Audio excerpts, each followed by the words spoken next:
Welcome into the Jordy Culotta Show. Wave your hand out there, baby! Shout out to the show. She puts the pinky into the nostril. Man, look at that. Healthy competition, there's nothing like it. Y'all grow up. The line's wrapped around the stadium. Different strengths. I just lost a tooth. It's going to be fun. You know, we might have a story. I love what you're doing. Ogeron wants to take us fishing this afternoon. Sharif, you play for the bad boys of the SEC, man. We don't apologize to anybody. A lot of people are saying you're going to be wearing number 7. I don't really know. I want to. He look crazy, Bill. Good feet on the old man. Definitely come back.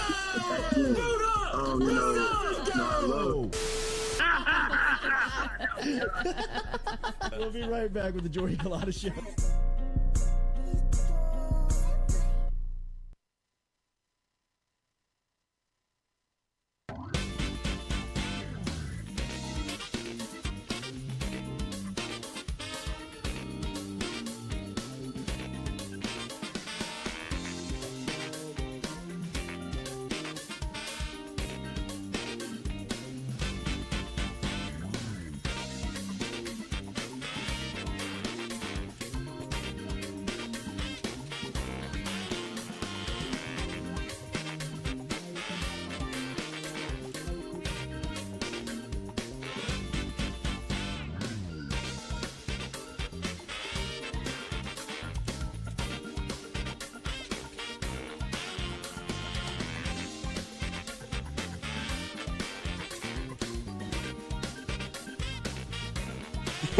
All right, welcome into a Friday edition of the Jordy Culotta Show, driven and powered by Go Chevrolet. We appreciate our friends over at Go. Check them out online at GEAUXChevrolet.com, so you can find all the inventory. Of course, they got brand new cars down in LaPlace, Louisiana. They got 3 dealerships up in Tennessee as the brand is on fire right now.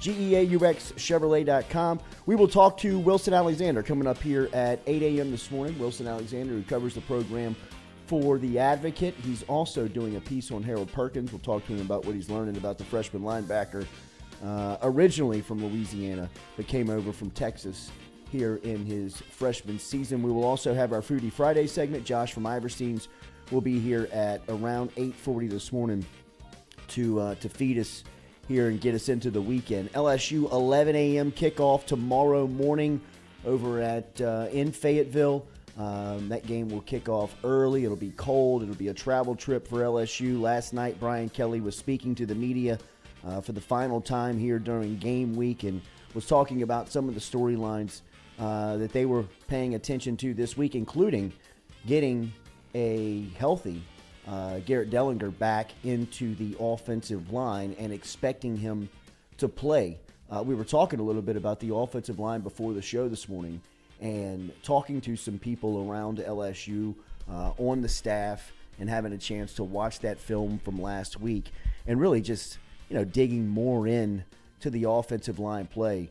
They are buzzing about the performance of their freshman tackles last week against 2 potential pros in Dallas Turner and Will Anderson. I know that Coach Caskey pointed it out a little bit during Caskey's Clicker this week of just how steady those 2 guys were for taking on a hell of a task at such a young age in the SEC and in football. But if you go back and watch that film, or if you go back and at least just turn it on, you see the way those 2 guys held up.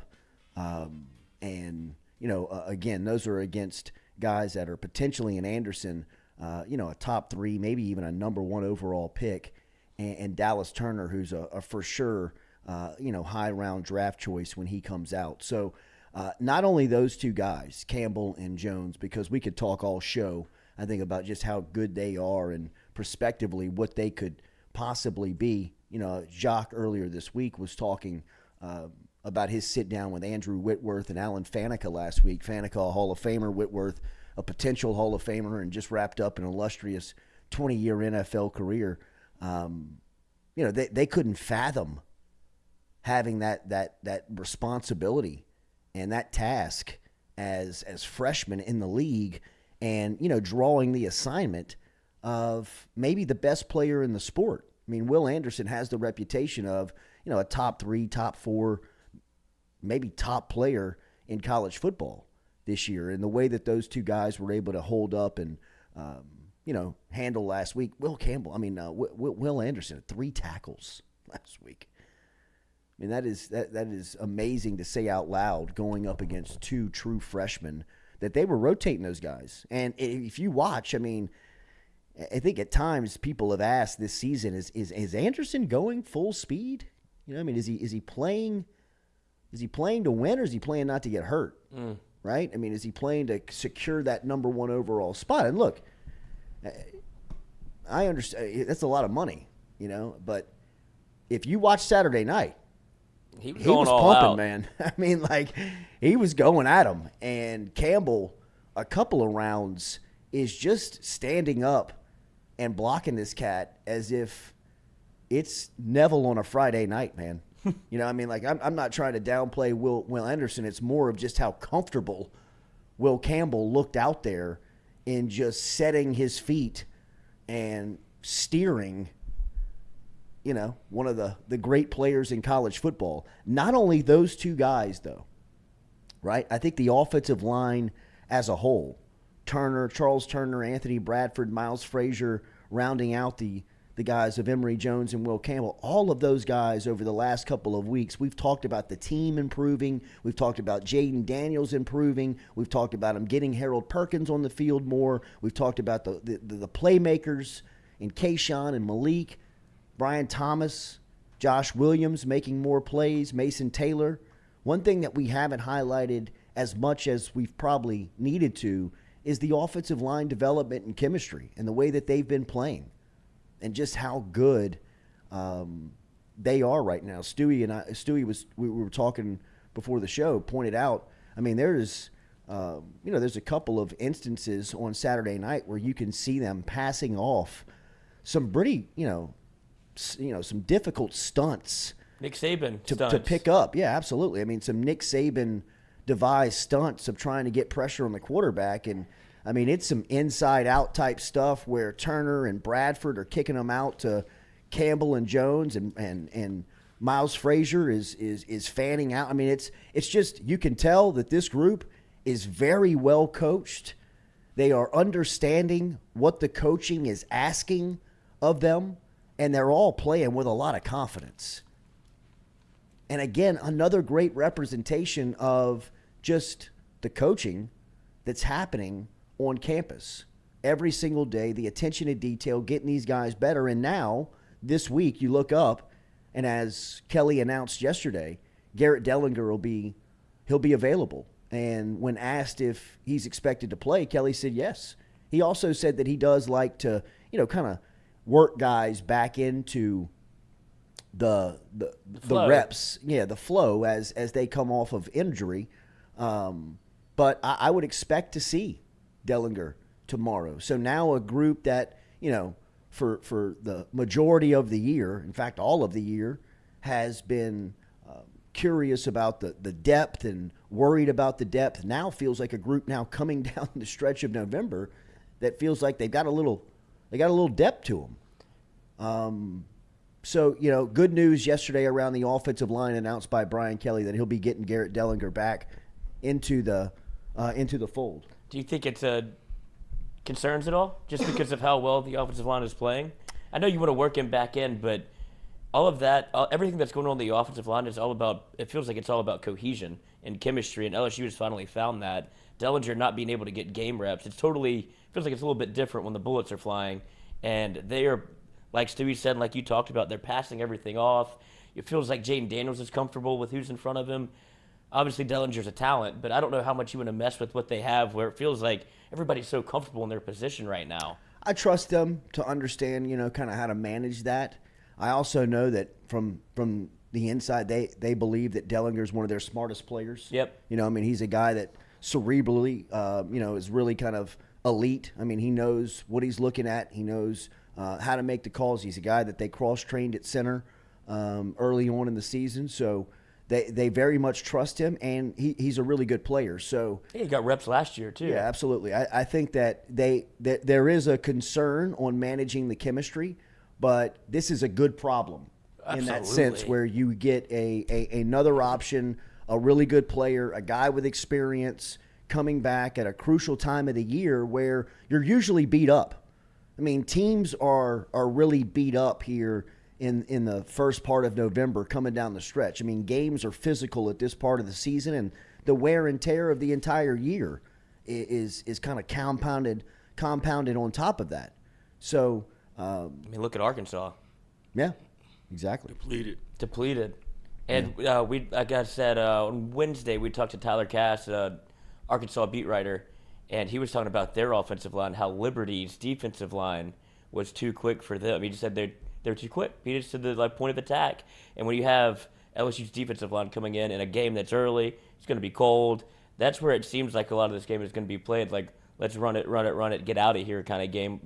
A little bit like LSU Arkansas 2019, LSU Ole Miss 2019, where it was just like, let's get a lead and get out of here. And then John Reese Plumlee ruined that whole thing for the Ole Miss game, where it was bad weather, kind of cold. You know, you don't really want to be playing after you're up 24-0, whatever. LSU's kind of, as much as Brian Kelly can say whatever they want, everybody can say whatever they want. You can have like, oh, be alert that it's a trap game. You can talk about it before Alabama. You can't simulate what it's like when you get off the bus and it's 36 degrees and you ain't played in it yet. And you're like, a little tired, a little cold. Like, we don't have to sack up, get this thing done early. Let those offensive linemen that are going to be warm do the work for you, because you don't want to be standing out with the Malik Neighbors on the side going 3rd and 8 and say, shit, now it's my turn to go. I got to turn it up right now. Like, playing in the cold is such a mentality of run the football, be physical, be tough. You have to play almost Midwest football, which I think Brian Kelly is going to try to instill, especially with the announcement of Dellinger coming in early or coming back. Might see him on the field with the starting 5. Yeah, I think they could go big tomorrow. You know, I mean, they could really kind of just try to and be real, play bully ball. Yeah, I mean, just kind of ram it down and shove them back.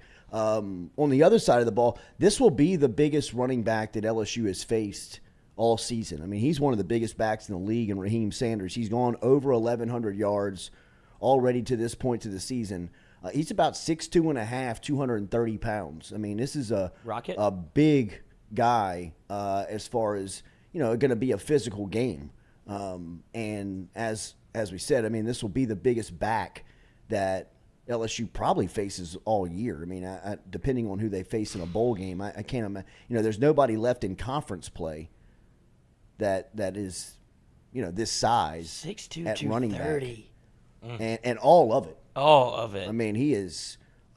He's a big, bruising, physical back. So it's gonna be a pretty rugged game. I mean, I'd imagine on both sides it'll be a pretty rugged game.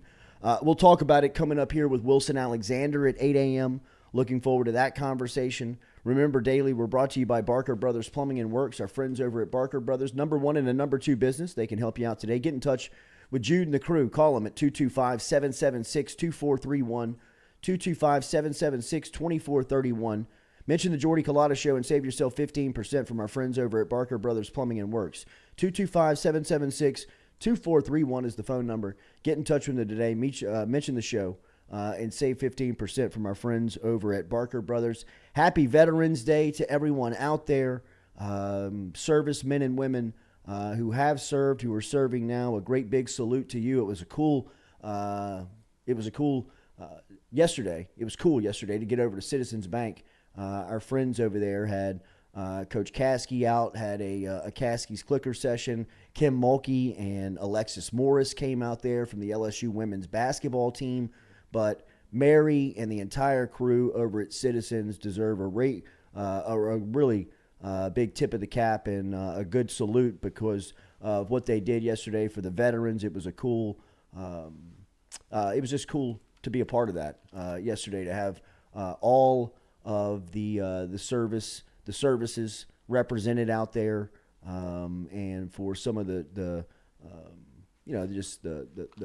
you could see the appreciation that they had for Coach Mulkey and Alexis, and some of the messages going back and forth, and it was just a cool environment over there at Citizens Bank and Trust on Perkins Road.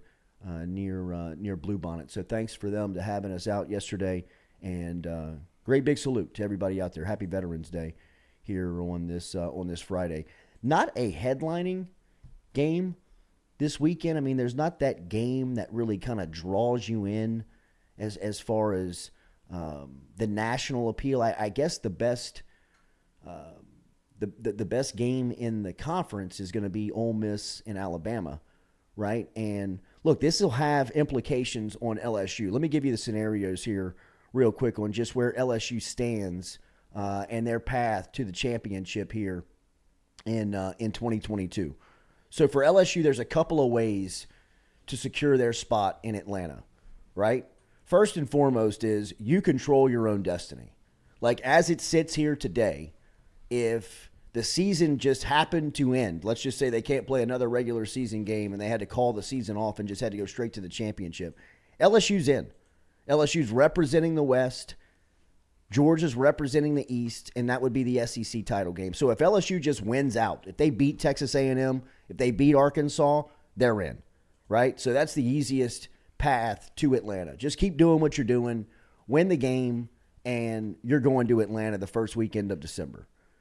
But if you beat if you beat Arkansas or Texas A&M, and Ole Miss loses another SEC game, so let's say they lose Saturday against Alabama, a result in this scenario could come, like we said, as soon as this weekend. If LSU beats Arkansas at 11 a.m. and Alabama beats Ole Miss at 2:30, then the LSU Tigers are in. They're in. They're going to Atlanta no matter what happens the next couple of Saturdays. They could go to College Station, lose to Texas A&M, and they're still going to Atlanta.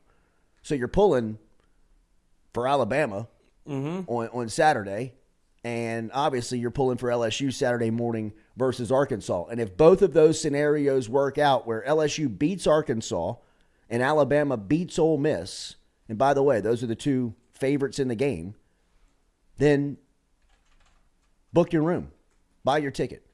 If LSU loses to Arkansas on Saturday and the Rebels win, let's say Ole Miss beats Alabama and LSU loses to Arkansas, LSU would need to beat Texas A&M and have Ole Miss drop one of their final regular season games at Arkansas or against Mississippi State at home in the Egg Bowl. So if the Tigers lose on Saturday and Alabama beats Ole Miss, a win for LSU against Texas A&M in late November would send LSU to Atlanta. So there's a couple of scenarios out there that exist. Hope that didn't confuse you too much, but the easiest way to do it is just win.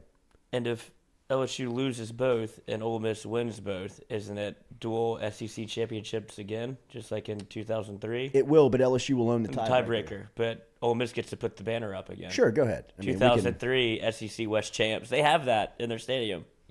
I mean, you won it. You won part of it, technically. Eli tripped. Take part of it. Yeah. Hang the banner. Yeah, I mean, it's just another reason to point and laugh. You know, I mean, see that? Well, what happened in 2003? Well, Eli tripped over his damn foot. Eli tripped over his foot. We said you won the West. How'd the championship game only go? Team in the West that has not been to Atlanta? Is that Ole Miss? I guess A&M now. Yeah, I guess A&M now, but of the original members since the SEC has had a title game, I didn't know that. Ole Miss is the only Western Division school that has not been to Atlanta. Oh, that makes a ton of sense why they put it up there. Like, we're this close. I mean, just come on, man. Yes. Well, who else did that? Where they put up the banner? The UCF. UCF put up national championships. Oh my goodness. Alabama. Alabama's been claiming that for years. That's part of the brand now. What? They have like 15 national championships. They claim like 1911 national championships. Yeah, where they went like 3 and 4, and they're like, Natty, who's going to go back and do the research? Like, LSU fans have time today. They will. But the SEC West champions, that's worst case scenario, right? If LSU loses both, Ole Miss wins both, LSU still gets in, right? They would still be the West champion playing the SEC championship, but your playoff hopes are dashed. Right. If you lose one, your playoff hopes are dashed. Absolutely. Yeah, but you can still win the West. There is no scenario, though, that I see the College Football Committee leaving the SEC champion out. Unless you talk to Reese Davis, who graduated from? Alabama. Yeah, he had to get on air right after that. He was a little... I got to talk about this. Yeah, he's like, hold on now. Don't be crowning LSU. They haven't won anything. And if you're an Alabama fan, I know that they're disappointed in how the season's gone, but you've lost both games that you've lost to Tennessee, a walk-off field goal at Tennessee, and you get beat by a guy with nuts that can fit in a wheelbarrow with Brian Kelly that 4 goes points. for 2 and combined 4 points in 2 games. Like, fire Nick Saban. It's unbelievable how they were able to, even in a down year, that is still the toughest game on your schedule no matter what. I mean, the dynasty's over. It's just over. How can you not go into Tennessee when they haven't been good in years and lose? Well, I think the most concerning part about this around Saban is that in the offseason, people were like legitimately saying this is one of Saban's best teams. Tough. Like, Yeah. you know what I mean? Like, and now you're kind of like, people are like excusing it. Like, well, it's a rebuilding year with the Heisman Trophy winner and the #1 pick in the draft. I mean, like, Coming back? right. Like, You get Jahmyr Gibbs? with playing experience. You know what I mean? Like, the disrespect on this Alabama team, the way that it's just fallen off it's kind of mind-blowing because, I mean, 6 weeks ago, preseason, I know at SEC Media Days, the Crown talk of the week was just Alabama and everybody else. Georgia was right there, Alabama, Georgia, and everybody else. But even within the Alabama-Georgia discussion, this particular Alabama team was the one that was going to go bell to bell, not lose a game, going to be national champs, SEC champs, going to have record-breaking performances, going to, back-to-back Heisman Trophy. I mean, all of these stories that everybody was talking about who Alabama was going to be going into the season now is just totally dashed because of a combined 4 points of losses on the road in 2 of the toughest venues that college football has produced this year. You know what I mean? Like, LSU's win over Alabama doesn't mean as much as it. How? Why? I mean, what do you mean? Why not? I mean, it was a huge win for the program because of really the way that the sport has built up Alabama's brand. You know, I mean, preseason #1 unanimous. They ain't beat Tide when they were #1. I mean, they're still a double-digit favorite versus Ole Miss this weekend. I mean, there is top still 10 this team. this respect and this, like Zach Ewing said yesterday from The Advocate, I think that there's just like this PTSD of so many times getting burned betting against Alabama that even Vegas, even the Sharks are saying like, I don't know yet. You know what I mean? Like, let's Do it again. Let's wait and see if they can, if this is really who they are. Give me Alabama 12.5. Exactly. Were they playing at Alabama? Is it at home or at Ole Miss? No, it's in Oxford. Oh, my God. Lane is. Well, that's the other thing, right? It's Lane Kiffin versus Nick Saban, and that last year Lane did the get your popcorn ready, and then he walked off and got on the headset. He goes, I just said something so dumb to his offensive coordinator. He's like, we got to have to do something tonight because I set us up to fail. And I don't think you'll see that same Lane. He was so fired up to go against Nick Saban. Did you see his dog tweet at him and say, is Grandpa coming home? Wait, what? The His dog. Oh, His grandpa coming home. Tweeted, is like, is Grandpa coming home? There's like a 90% chance in my mind that Lane runs that Twitter. He for sure runs that He's Twitter. just juggling Twitter accounts. or he's definitely like signing off on it. Yes. Yeah. Like Send that. his daughter or something's running. Like, hey, It's good? can I send this? Yeah. Yes. Yes. Absolutely, you can. Please, hurry. Right. Should have tweeted that 10 minutes ago. Grandpa coming home. And I feel like only Lane's in the club where he's probably one of one, maybe, that can do that to Nick Saban and Nick Saban not get offended or it become like a story. Well, that he's where- still like endearing to him. Right. You know, It's like like- Saban still kind of like pats him on the head after the game. It really is like Grandpa. Yeah. He's like, how you job, been? sonny boy." How you been, son? Yeah. About to kick your ass. All right. Take you fishing later. Yeah. See you at Thanksgiving. But it was interesting to hear Saban earlier this week kind of talking about Lane Kiffin's offense and like what it is. You know, because he understands it inside out, right? I mean, like he really saw it be Up close. implemented, you know, see all of kind of the trinkets that it is, because it really is just kind of the same play out of a bunch of different looks. formations. You know what I mean? Like he tries to lull you to, you know, getting out of position and trying to confuse you pre-snap, but really he's just doing the same stuff. Inside zone, coach. Especially with this run game that he's now like That- married to. Like, I mean, he runs like 4 plays out of 12 looks. And that's what I was going to say. This is a different version of the offense that he ran against Alabama, right? Or that he ran when he was with Alabama. Yes. They were spreading it out and throwing it around. So I don't know if Nick Saban has as good of feel for what Lane's trying to do, because the offense is, well, based in the same, you know, philosophy. it's totally different from what he saw when he was at Alabama because he just doesn't have the horses outside. He's got one. But at Alabama, he's like, let's get this thing out the hand to the guys that can go. Touchdown. I'm throwing the clipboard up. Yeah. 5 yards in. Like, I got that's Amari good. Cooper He's out open. here. Yeah, he's Yeah, open. right. I'm throwing. I mean, Don't make yeah. it hard. Right. Don't overthink it. Exactly. Slip screen. And Lane's doing the same thing in terms of not overthinking it with Ole Miss. They have 2 rushers. What did you see where Nick Saban said he missed out on the freshman Yeah. at Ole Miss? Junkins. Yeah. Junkins, yeah. Yeah. He's in Alabama's backyard. He's like, if I could reevaluate, yeah, we should have him on the team. Well, there's a picture of like Lane sitting in the stands at his game, and he's like the only person there. Just- That should be a tip to just everybody. sitting in the stands, mid-November, just chilling, watching Judkins. Now he got him. Got him. And Nick Saban obviously player, too. he sees it.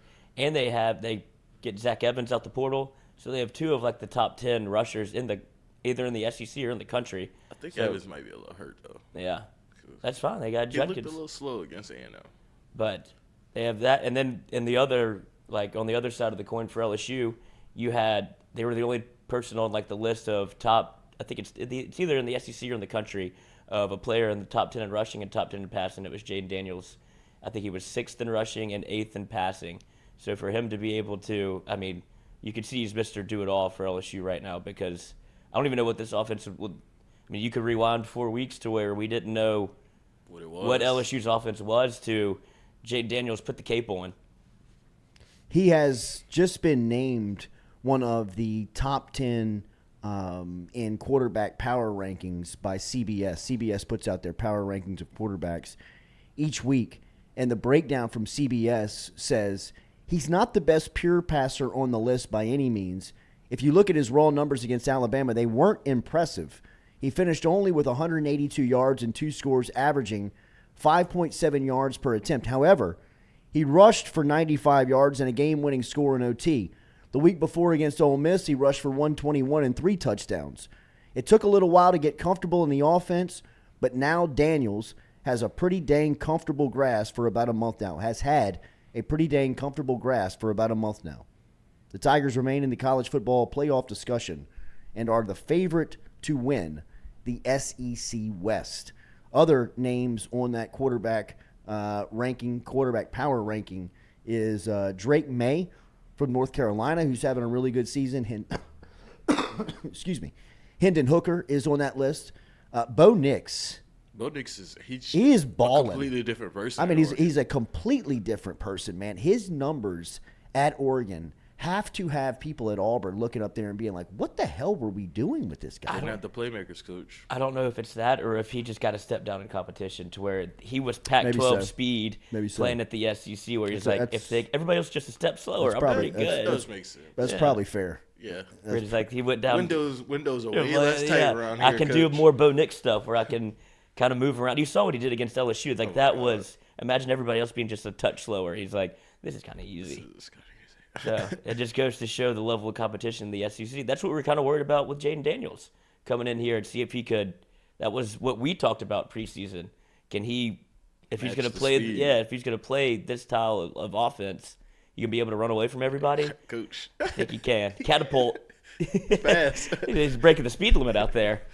I think that's probably more than what it is. than Yeah. Yeah, don't anybody tell Bo else. Nix. No, I mean, don't just- tell him. He's probably out of Everybody's his a mind step and right a half now. slow. Yeah, you saw what happened against Georgia. It was- Get down to the Senior Bowl, is you'd be like, oh shit. Oh, I'm shit. back to this a nightmare. I Went want back, to go back. Went back to a 5th rounder. Yeah, he probably shouldn't do the Senior Bowl. He shouldn't do any of that stuff and just be like, look at the numbers I put Yeah. up. And if he can just get drafted I'll do pro day. and then take a step back and just, hey, if you need me, I'm here. I'm not trying to be a starter. I me just my want to money. last in the league for 10 years. Baker Mayfield, baby. Exactly. I don't want any smoke. What about Baker Mayfield headbutting guys coming off the field last night? I think Baker's trying to get into that, like, Look at me. yeah, like I'm a good guy. I'm a type good of thing. teammate. Get Yeah. back up. Trying to get the starting job. I Somebody felt hired. bad for him when he was doing it. Like, He looks so bad. I mean, He like, have his helmet on? No. no. Oh, I mean, like he should be in the concussion protocol. maybe that's what he He wants. headbutts everyone. I mean, like even the offensive lineman, he's headbutting. They're like, What are you doing, Bake? Al Bro. Michaels was like, What are you "That's-" doing? He was like, that's something that'll get you in the concussion protocol. Oh, he's leading with the crown of his head. he's jumping at. Yeah, he's launching. God damn it, Baker. Ow. Seriously, how does he not cut his forehead open? Right, he might have. Do you remember Owen Schmidt, who did it Yeah. for West Virginia with his own helmet? Yeah. And pregame, he just gashed himself. And Right. like, well, that's Owen. Yeah, Let him well, go play man. fullback for you. Look, Begg gives up at the end. That a boy. But I mean, 25-15. what a terrible Thursday night game. Thursday night football in the NFL. I think they have some awful. good ones coming up. Coach, they got none coming up that are any good. I just don't think the body can turn around and give you high-level competition in that quick a turnaround. That's true. I mean, like 3 days ago, these guys were Playing. I mean, they were coming off of a game. I mean, like the NFL, what the body has to go through to recover to get back to full strength, to get up and do it again 7 days later. You need almost every minute and every second of that 7-day window. Crunching that down into 4 days is just exactly what it is every Thursday night. It's a bad product. It's people limping around, jogging around, people like Tua that are exposed that get, hurt for a significant amount of time. I mean, that is an injury that will haunt Tua forever. Yeah. And I'm not saying that it can't happen on Sunday, but I'm saying it's more likely to happen on Thursday. After you got concussed Just because on of Sunday. what's the turnaround time. I mean, if you dive into some of these recovery methods that these guys use, especially some of these veterans. I mean, Breeze used to tell some of like his inner circle what his recovery was for just a normal game week. And like I said, I mean, he needed just about every single minute that window allotted him in that 7-day stretch between games to just get your body to feel like it can go, especially at this time of the year. I mean, like everybody's beat up right now. The game wears on you. And for as much as I love football, you love football, we love football, right? I mean, we will gobble it up. I don't need the Thursday night product. No, you know what I mean? Like, give me a doubleheader on Monday night. Then I gotta Give me a buy doubleheader Amazon on Prime. Sunday night. Give me something that is going to give these guys enough time to get their body right to compete at the highest level. Because more than anything, that's what I want to see. I don't want to see Atlanta's helmets and Carolina's helmets on the field against one another on a Thursday night just so I can have football. Like, I don't mean to sound like a spoiled football fan, but I mean, that's not what I want to see. That can't be getting good numbers. I'd rather watch you Georgia Southern. 100%. I mean, Like, I just – the football is just atrocious, man. I mean, it is such a watered down – I mean, when you turn that stuff on Sunday – and you see the speed, the collisions, the execution, the art of throwing the ball. I mean, like all of the stuff that we tune in to watch for good football, right? You get absolutely zero of it on Thursday night. When was the last good?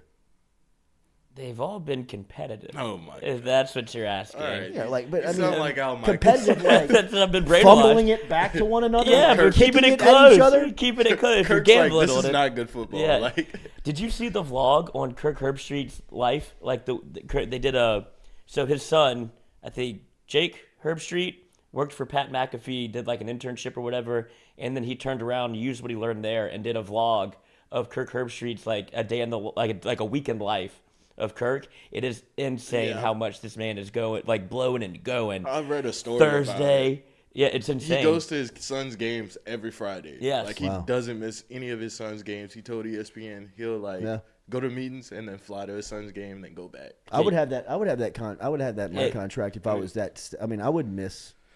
So that's what he did. Thursday night, he does the Thursday night game. Friday, he flies to Friday Night Lights for his old high school's football team where his son plays in Ohio. And then after that, he goes to game day. And then game day, like he has to leave game day and then go to the Saturday night So wait, game that he has they to moved call. back to Ohio?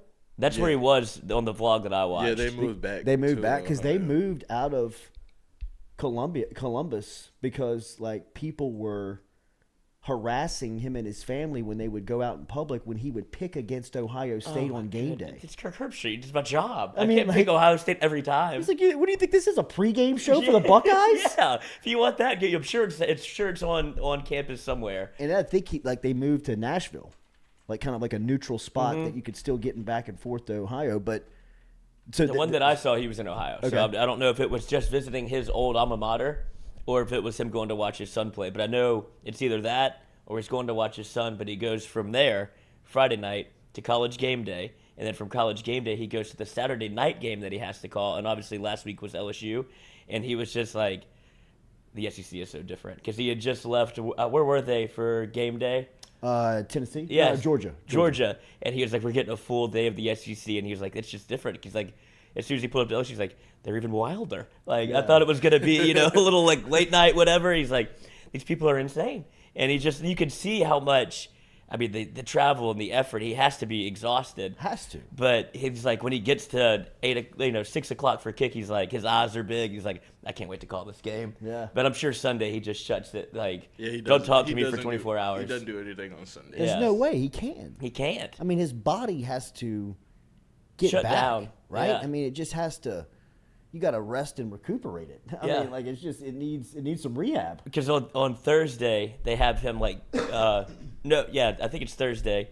They have him like waking up and getting ready to go wherever he has to go for Thursday night football.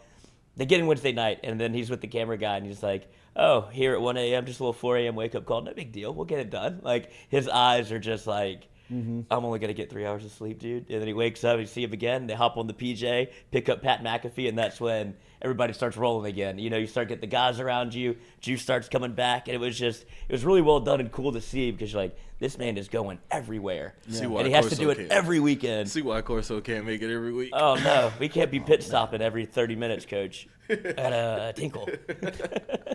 That's cool, man. That's cool to see. Because I mean, people have. I've been curious about how do you make that work.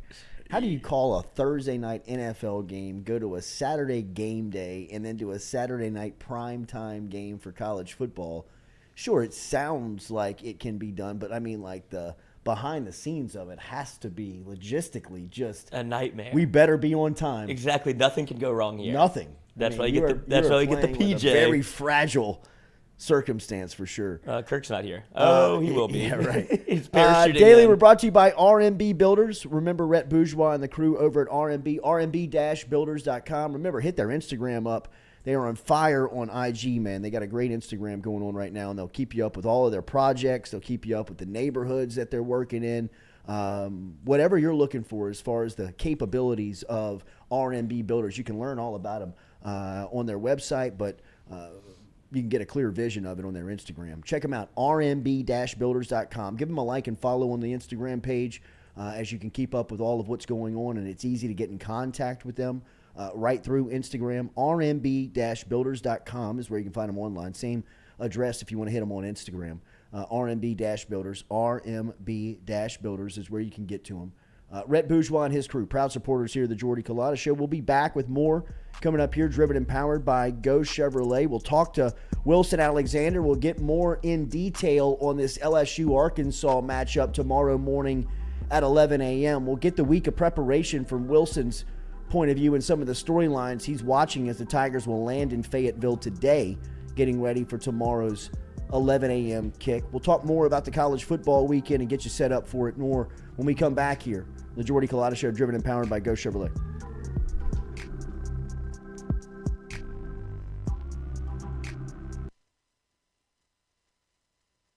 In a wreck, Gordon McKernan Injury Attorneys is ready to go to work for you.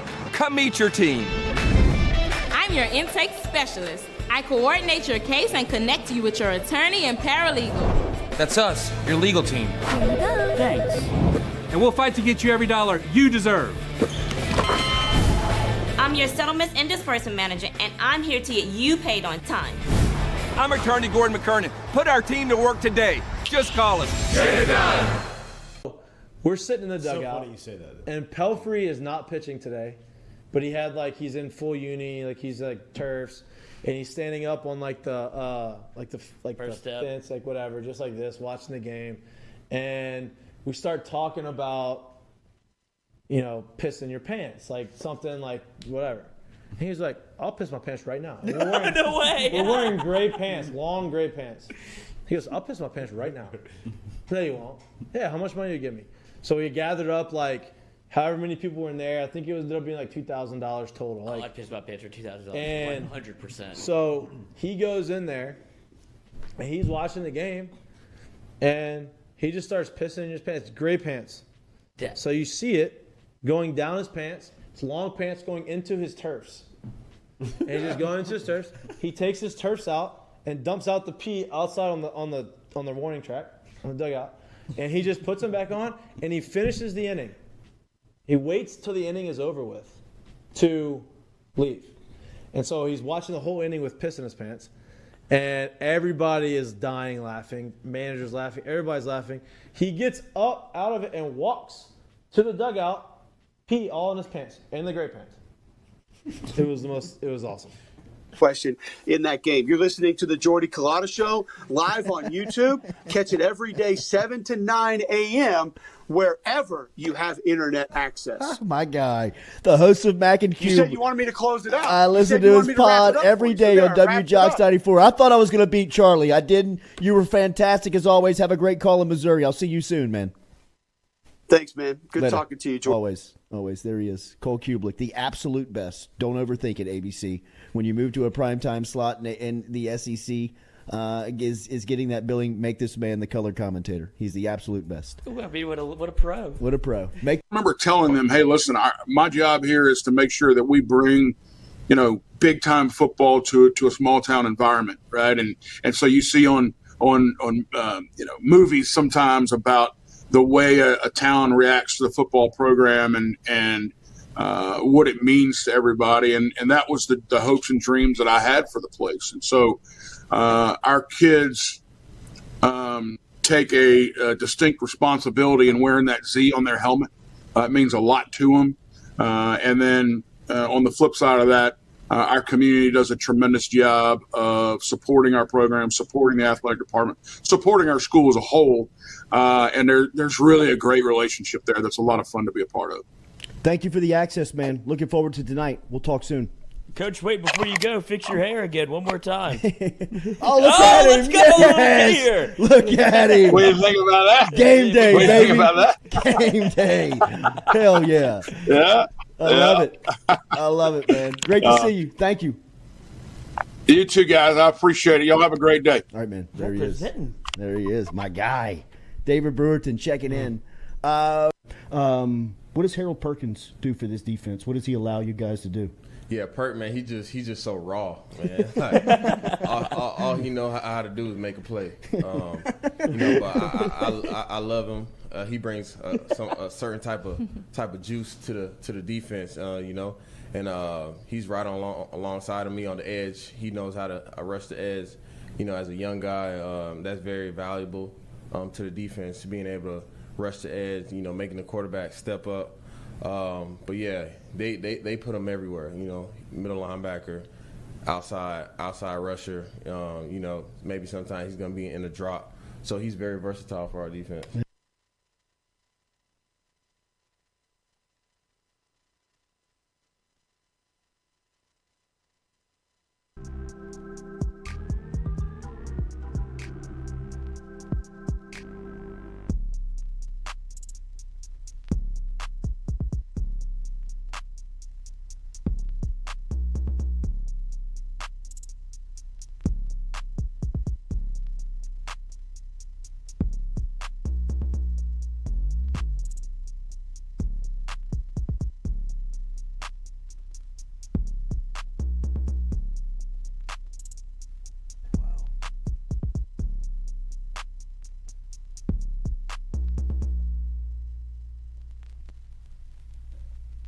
Welcome back here to the Jordy Culotta Show, driven powered by Ghost Chevrolet, live here on this Friday morning.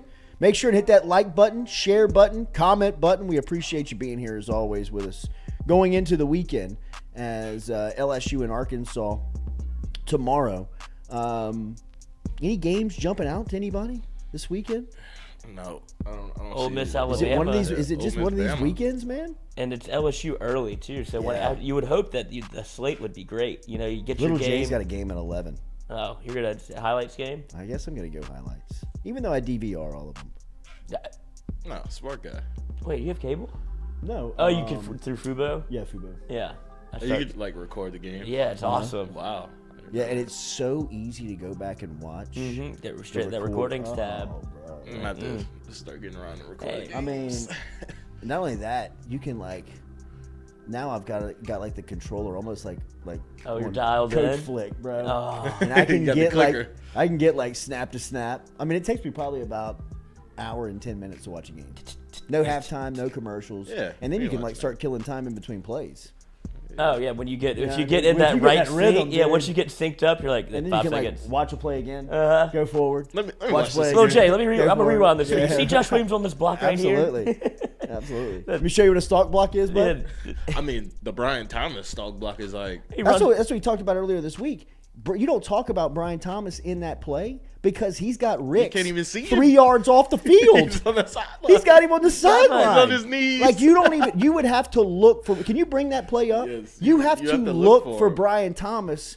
Like when they show the end zone shot of Jaden Daniels running downhill, you're like, man, the edge is wide open. Where is it? It looks like they're playing with 10. It's unreal. It's like backyard football, but then you like see some like purple and gold helmet wrestling on the sideline, and it's just like Brian Thomas has Eli Ricks hogtied. He's walking into I mean, the bus. like he's like got him like adult little dude backyard fight. I mean, he is like just steering him into the sideline. The end zone shot is amazing. You don't even see Thomas. Like you don't see him. You really don't even recognize that he's in a play. You have to see it from the back view of the end zone. And you have to and you almost have to see it pre-snap to be like, there's a receiver over there? Carpool Queen's here. Good morning. How we feeling? Good. Come on in. Great, Grant. Good, great, Grant. Everybody on the bus. You sick? Way. I mean, hey. Just to watch it because I videoed it like live, and so I just kept watching Wait, you it. 'Cause videoed I kept it live? thinking, Like you were at the game and videoing Yeah. it? Oh, I didn't see. I couldn't watch. Scared, nervous. yeah. So Watched I mean, this I movie kept before. watching it, thinking like, what if like it had gone a little bit the other way? Like, what if he wouldn't have like run this way and then turned around and run back? Like, I don't know what got into me. I just got really into it. 7. Yeah. I've never pulled the Stewie. I've never not watched. Have you you, ever like, couldn't closed look? your eyes for I have turned around like during field goals. That's what I did. Yeah. You know what I mean? Or turned I've been like, Okay, Yeah. and just waited for the reaction of the crowd. I get that. I watched. You know, That's like Alabama PTSD. the for y'all. most obnoxious I've ever been during a game. If I was grading myself, I was thinking back. Self scout. Would probably be the 07 LSU Bama game in Tuscaloosa. Was just. But that's LSU. That's when, and they got up early, Oh, and then Matt God. Flynn throws and the I was pick. talking you know what I mean? And then they came back and got on me because it looked like for about 30 minutes, it looked like Alabama was going to win the game. The whole third quarter, wasn't it, where they just started? Where they returned the punt. Yes, And, and it was just Matt like, Flynn oh throws my the pick, God, they're and about to lose this game. And then Chad Jones comes and saves the day. Was it John Parker Wilson or Brody Croyle? It was John Parker Wilson. JP Dub. Chad Jones, a Parker little Wilson. delayed blitz Actually, up the the play middle. where I knew that they were going to win that game was a 4th and 9, and Early Doucette ran a crossing route, and Matt Flynn is like rolling to his left. He's kind of like backing up to his left, and he throws the ball in the middle of the field, and there is 2 converging Alabama players where if you were at the game, you thought it got picked. And then Doucette like comes like running out of the pile, and nobody touches him. And still to this day, if you could find this picture, him and Brandon LaFell do the jump chest celebration on the sideline, and I guarantee you they both jump 45 inches. Oh, that's the I mean, early like Doucette's their adrenaline is pumping. It's a huge play, and they are like sprinting at one another, and they time it perfectly.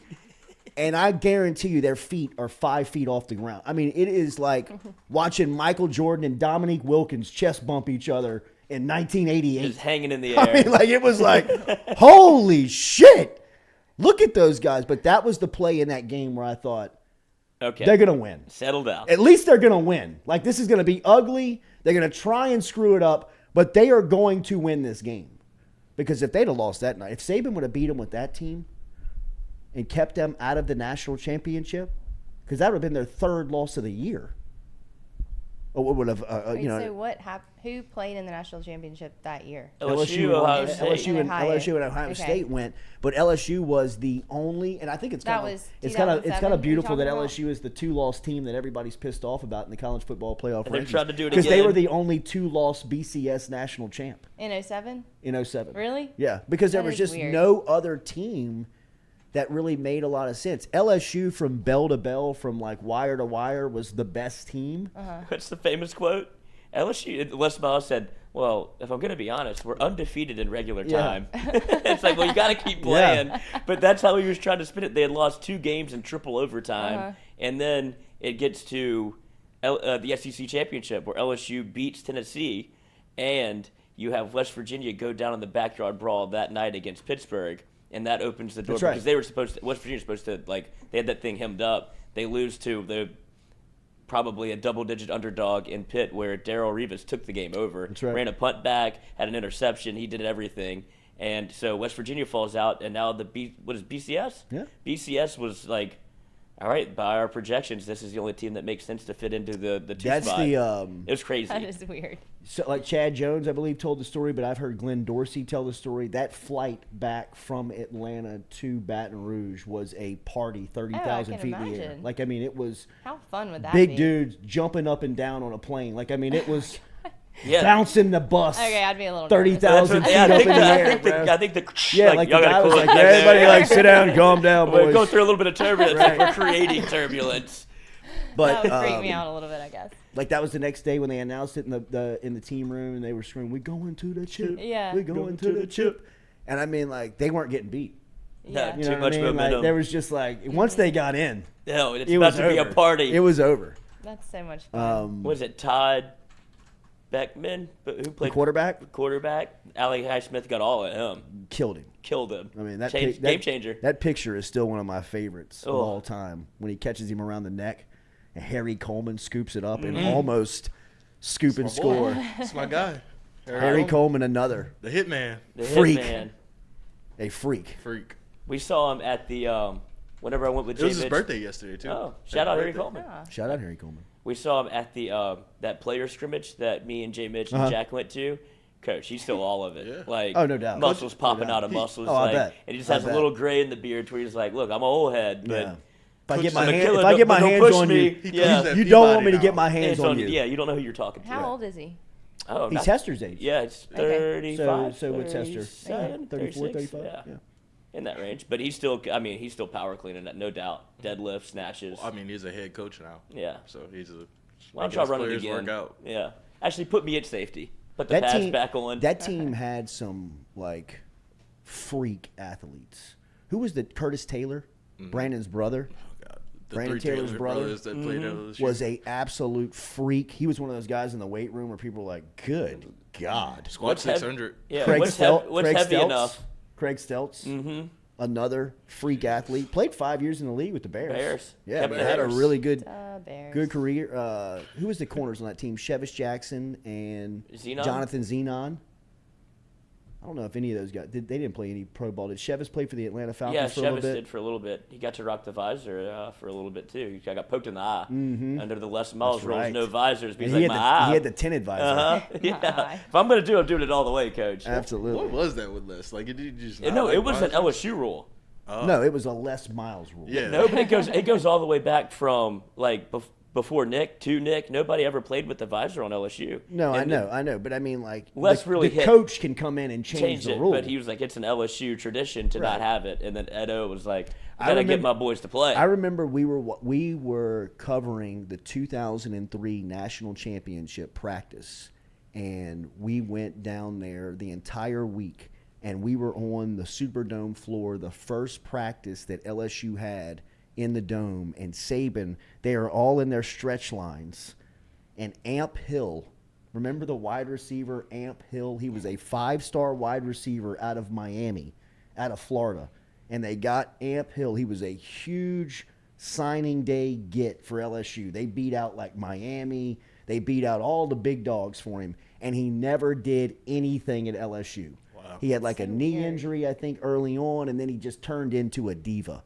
Like everything about him was just always, it was crazy. I never forget my buddy nicknamed him Damp Hill. I started to call him Damp, but he had one of those. He had one of those head Scullies on in warm-ups, and he was not dressed out, but he was going through warm-ups like they were in their stretch lines.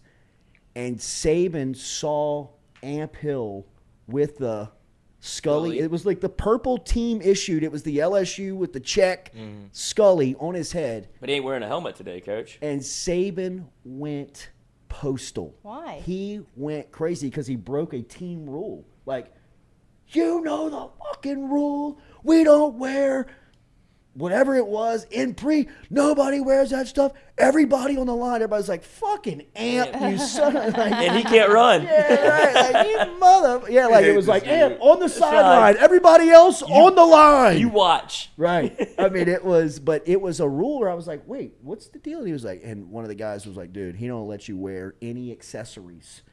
You know what I mean? Like, they couldn't wear sweatbands. They couldn't wear, you know what I mean? Forget earrings and, you know what I mean? Like, right. Like, you're not wearing anything. Black cleats, too.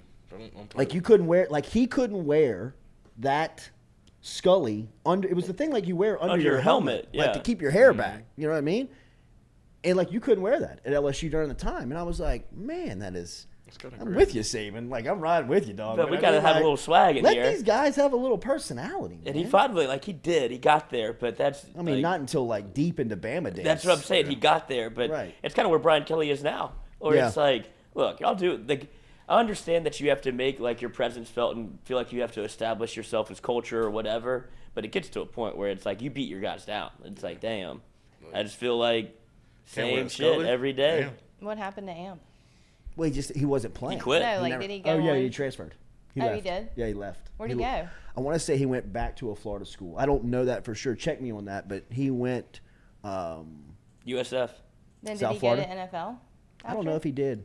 And then they also had a wide receiver. Huddle can help me out on this. From California. The bunker. I mean, the bunker. I'm sorry. He had flashbacks. I don't know about no Huddle. That's been a while, dude, since you had the Freudian slip. I don't know anything about a Huddle. Man.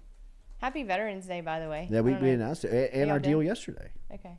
Was awesome. We shared the video off the Instagram. Yeah. What a turnout. Great. It was great. How did Cassidy do his clicker? Did they have a TV out there? They did. He didn't do a clicker. No, he just had like a. He had one announcement. Yeah. No, he had one that was recorded, running on loop. Mm-hmm. Oh, nice. Like, here's what I do. Yeah. Yeah. Dude, he's blowing up on the old social. I know. His Twitter's wild. What does that mean? I mean, he just gets a lot of clicks. Oh, yeah. I thought he was wild on Twitter. No, he's not really wild on Twitter. That would be. That would be. It's like, dang, me and Kasky in the same. Yeah. You want to see somebody die? He got the same algo, man. Hey. Oh my god.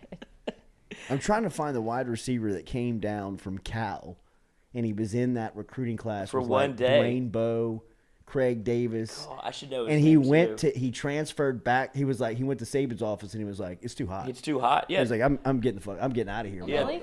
That's what he said? Dude, Hester, and he was like a huge get. Oh, he played in the league. Yeah. Oh, damn it. And Hester played with him again in San Diego. That's right. And he was like this big deal. Everybody was pumped he was coming in. He practiced one day out on the Ponderosa, and he was like, fuck this. It's 110 degrees. Yeah. And Really? we're coming That's back why? out. Yeah. He's from Cali. Yeah, I know, And but he's like, still. it's 70 degrees where I'm supposed to be. Yeah. I ain't doing this tomorrow. Like, it's going to be, this isn't changing. Right. So he's like, y'all do this every time? It's like, Oh, and it's like, potentially, it gets hotter. it could be 90 at Christmas, though. Right. That's what I'm You know saying. what I Like, mean? tomorrow Like- could be hotter. He's like, that's impossible. Like, Saban, I appreciate it. Thank you. Call me whatever you want. I'm leaving. Lavelle Hawkins. Yes. There it is. Brock TV, my guy. Appreciate you, Lavelle. bro. Cordell Music, Amp only had 20 receptions in his college career. Damn. Amp was a player, bro. Like, coming out, he was a huge get. He may not have been. Dwayne Bowe was from Miami. I know. Amp. Damp. We called him Damp so much, bro. I mean, like, we call it Damp Hill. He might have been from, like, Central He's Florida. from Jacksonville. Okay, Jacksonville. Okay. Yeah, someone did say that earlier. I wonder what AMP is short for. Amplitude. Amplifier. Ampersand. Attitude. All right, Wilson Alexander, when we come back here on the Jordy Culotta Show, driven and powered by Ghost Chevrolet. Remember our friends over at Dead Soxy. Katie, tell them about the new initiative, the new promo deal. code. Yes, it's the for the Arkansas game. However many points LSU scores, I'm trying to pull it up so I make sure I get this right. That will be the percentage discount on your sock order. So you use the code Jordy. However many points LSU scores against Arkansas, I think the cap is at 60%. Use the code Jordy, get your promo, and that runs all the way through the week, all the way up until kickoff at the UAB game. So make sure you watch the game and get to deadsoxy.com afterwards, SOXY.com. We'll be back. Wilson Alexander next here on the Jordy Culotta Show. Don't blow it again. They blew it for Dead Soxy last year.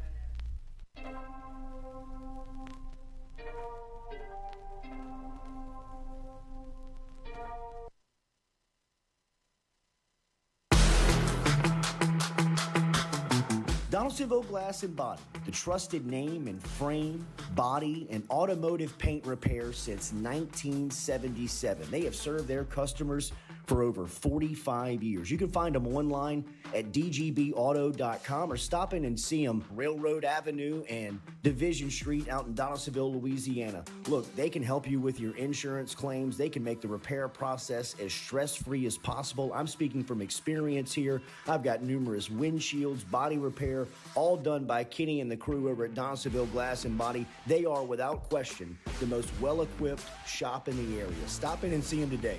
Shop them online, dgbauto.com, or stop in and see the crew over in Division Street in Donaldsonville, Louisiana. Donaldsonville Glass and Body.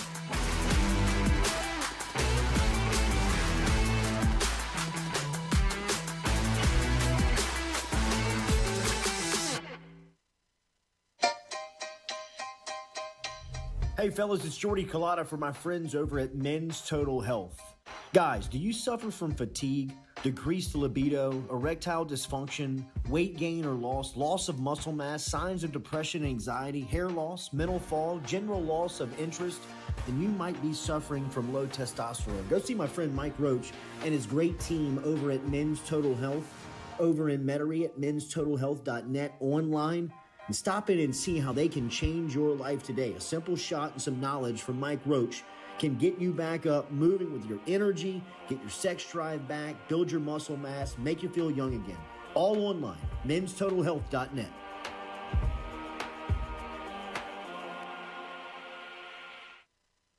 Red Stick Sports, a local staple in Baton Rouge to all sports fans, was founded back in 1981 and has remained a family business for over 40 years. Today, they still have the great selection on the floor, but they're also a leader in custom apparel for businesses, sports teams, and other groups. Take it from us, everybody over here at FM Digital Media. They help us out with all of our apparel. Let them help you out today. Go ask for Cody over at Red Stick Sports. Check him out online at redsticksports.biz. I was embarrassed about my smile. Are you unhappy at yours? Do you not smile back at yourself? I called my friend, Dr. Spillers, over at Johnson Spillers. He fixed my smile, and now everywhere I go, people are complimenting it after the work that Dr. Spillers and the staff did to my mouth. They can do it to yours. Get in touch with them. JohnsonSpillers.com. 2 locations, one in Gonzales, one in Baton Rouge. Easy to find them, JohnsonSpillers.com.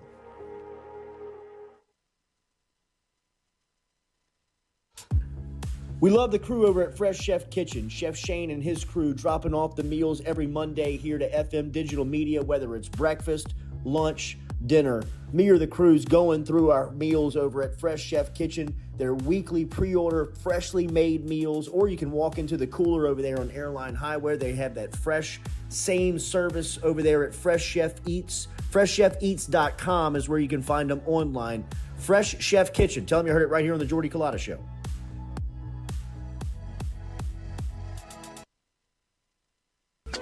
Are you looking for sound financial advice? Then get in touch with Daniel Newman of Edward Jones. You can call him today at 225-261-8262 or email him daniel.newman@edwardjones.com. If you're planning for retirement, saving for college for children or grandchildren, or just looking for sound investment opportunities, get in touch with Daniel today, 225-261-8262, located on Magnolia Square Drive in Central. Daniel Newman of Edward Jones.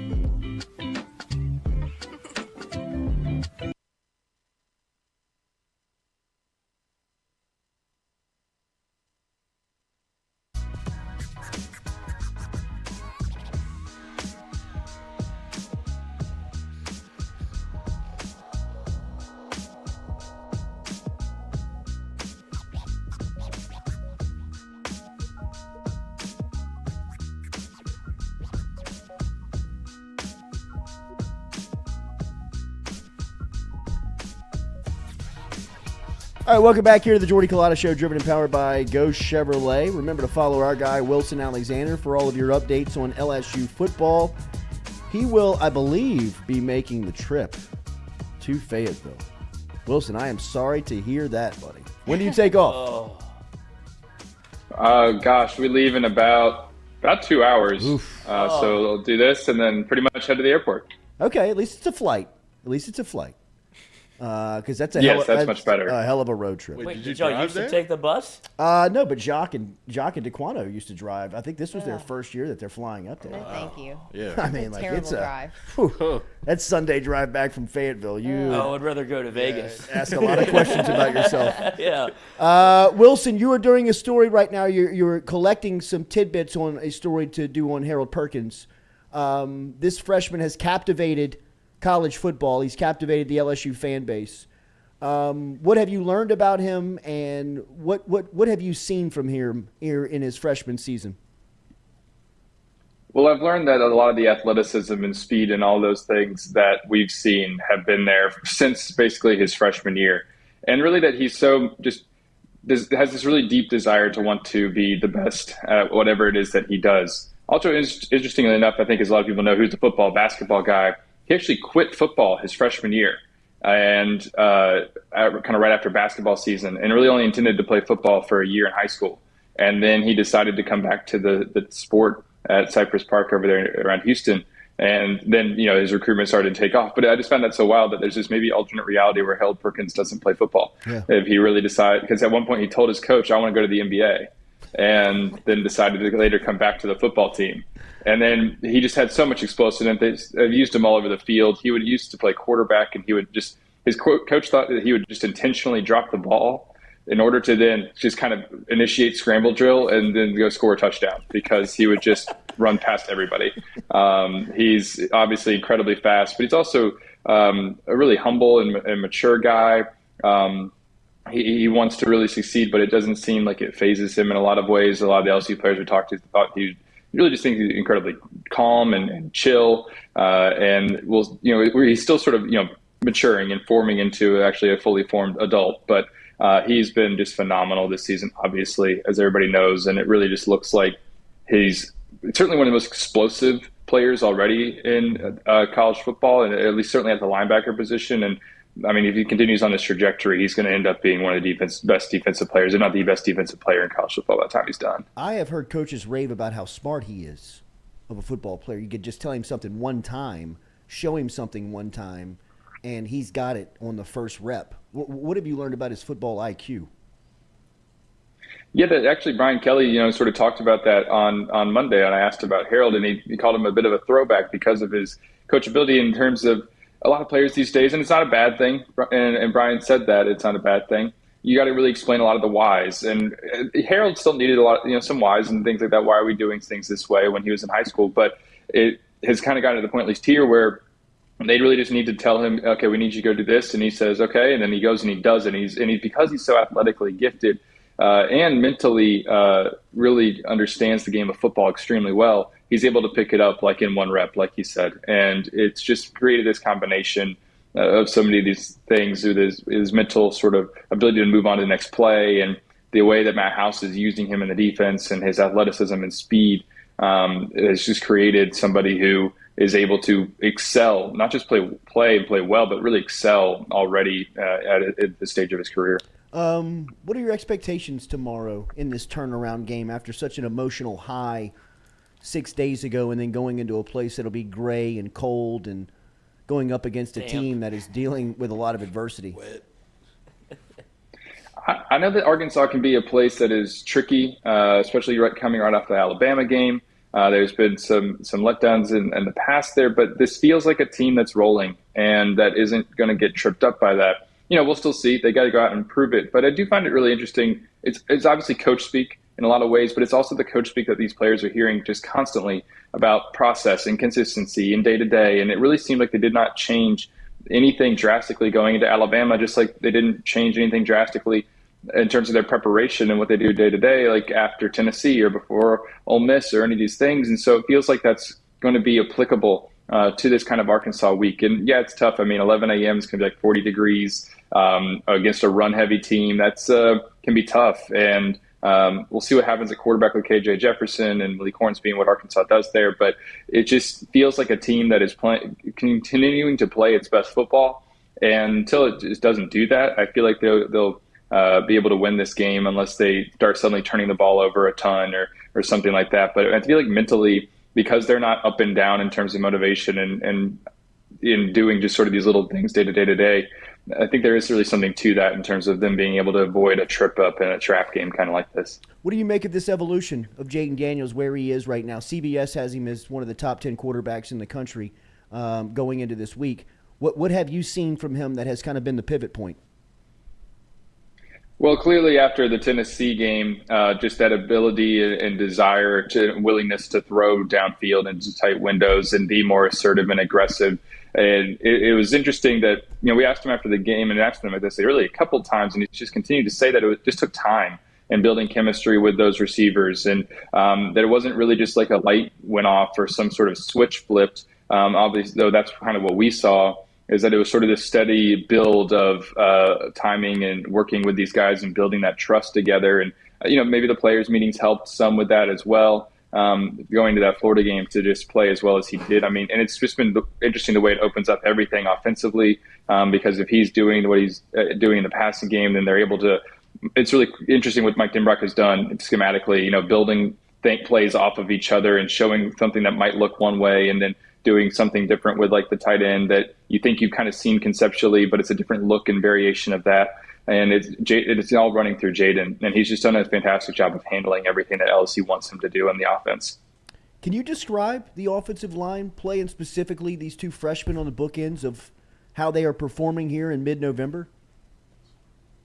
Really well. It's interesting that, at the start of the season, this is a major question mark. The first game, they get beat a good bit against Florida State. But really since Emory Jones went in at right tackle, they've started to play well and gelled and had consistency, because once they found those bookends with Will and Emory, and it's incredible the way that they're able to play here as true freshmen, because, I thought they really handled themselves well against the best combination of rushers that they had seen yet this season with Will Anderson and Dallas Turner. Yeah, Will Anderson, they got theirs at times. There were some moments when he was in the backfield. Alabama was able to disrupt a few things, but the way that they just continued to sort of fight and then get better as the second half went on, which we've seen, but now they were doing it against a really premier quality opponent, was incredibly impressive.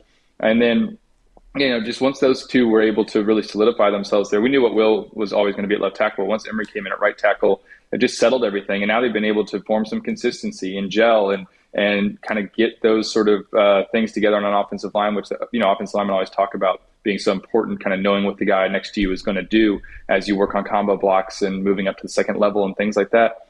It has helped with this offense. And open up the running game. And it was just amazing to watch LSU lean on Alabama at times in the second half. And it wasn't like every single play, but just to push off the ball and win in the second half at the line of scrimmage, which is something we haven't seen in this rivalry in a really long time. He mentioned that Garrett Dellinger is healthy. What's that mean? It means he'll fit back into the rotation. Brian Kelly has shown that he's going to work guys in slowly when they're coming off injuries. Armani Goodwin was this way. Even just last week, Major Burns played a good bit, but he was coming off the bench in a rotation at safety. The same thing with Garrett. He'll be in their rotation at some point at guard. And it also just creates competition. It's something dating back to the spring we heard constantly. They want competition at every position. And now you've got one of your best offensive linemen back in the mix, able to push Miles Frazier and Anthony Bradford and create a sort of a three-man rotation there, where also if somebody isn't playing consistently or giving up some bad reps, even if it's just in practice, they can kind of pull them off to the side and use that as a little bit of a motivational tool. The special teams has improved over the last couple of weeks. The kick out of bounds late didn't look good, but baby steps. What have you made of their improvement? Yeah, it's just gotten to the point where they're not beating themselves. Jay Bramblett has done a good job at punter, especially in the early there in the Alabama game, pinning Alabama deep. It's also, though, just think back to Florida. They gave up a big return. Like you said, the kick out of bounds. There's still little things here and there, but it's not glaring. it's funny to be in Tiger Stadium the last 2 games and just listen to the crowd cheer whenever somebody just makes a fair catch. When Gregory Clayton just fair catches it and secures the ball, everyone is excited. And that's still kind of where the special teams unit it is. But because compared to where it was early in the season, that's a big step improvement. Yeah. They're getting to the point where that's a side of the ball where maybe they're not winning with special teams yet. It's not necessarily something that's swinging in their favor all the time. But also, because of the way Jay Bramblett kicked, Khalid McKinstry was the leading returner in the country, not just the SEC, the country, in terms of yards per return, with over 17 coming into that game. He was not able to return a punt. LSU special teams unit did a really good job of getting down there and covering him, and combined with Jay, giving them a good bit of hang time. And that was impressive to see, because it's getting to the point where the special teams at least isn't hurting them. And it's exactly what you want it to be, which is you don't have to think about it when you're in the course of a game. How impressive to you has Matt House's plan been week in, week out, where he doesn't have necessarily an identity on this defense? He can play you however he needs to stop you.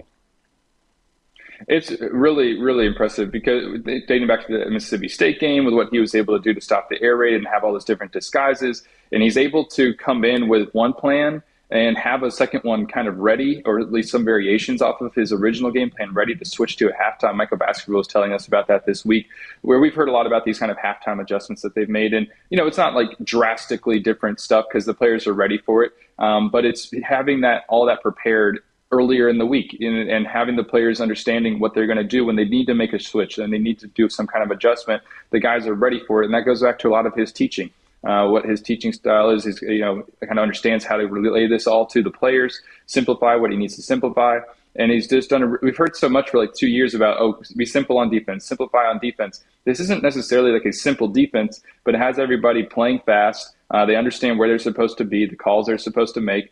And, they've given up some points, obviously, against Tennessee, and, gave up some points there against Florida and all that. And Alabama scored on it a good bit too, but it's making plays when it needs to. It's playing incredibly well in the red zone too. LSU is up to second in the red zone in terms of touchdown percentage allowed. It's like 41%. That's the only team that's allowing fewer touchdowns in terms of a number of times getting in the red zone is Georgia. How far ahead of schedule are they right now in your eyes, Wilson? There's a 90% chance they go to Atlanta and represent the West post Alabama. That alone feels like a victory. How far in advance is this on your timeline with Brian Kelly in year one? It's certainly farther along than I think anybody thought they would be at this point in the season. In terms of what I still feel like results, as great as it is for LSU fans and all that, to see them actually winning and really get behind Brian Kelly and what he's doing here. That Alabama game was so memorable.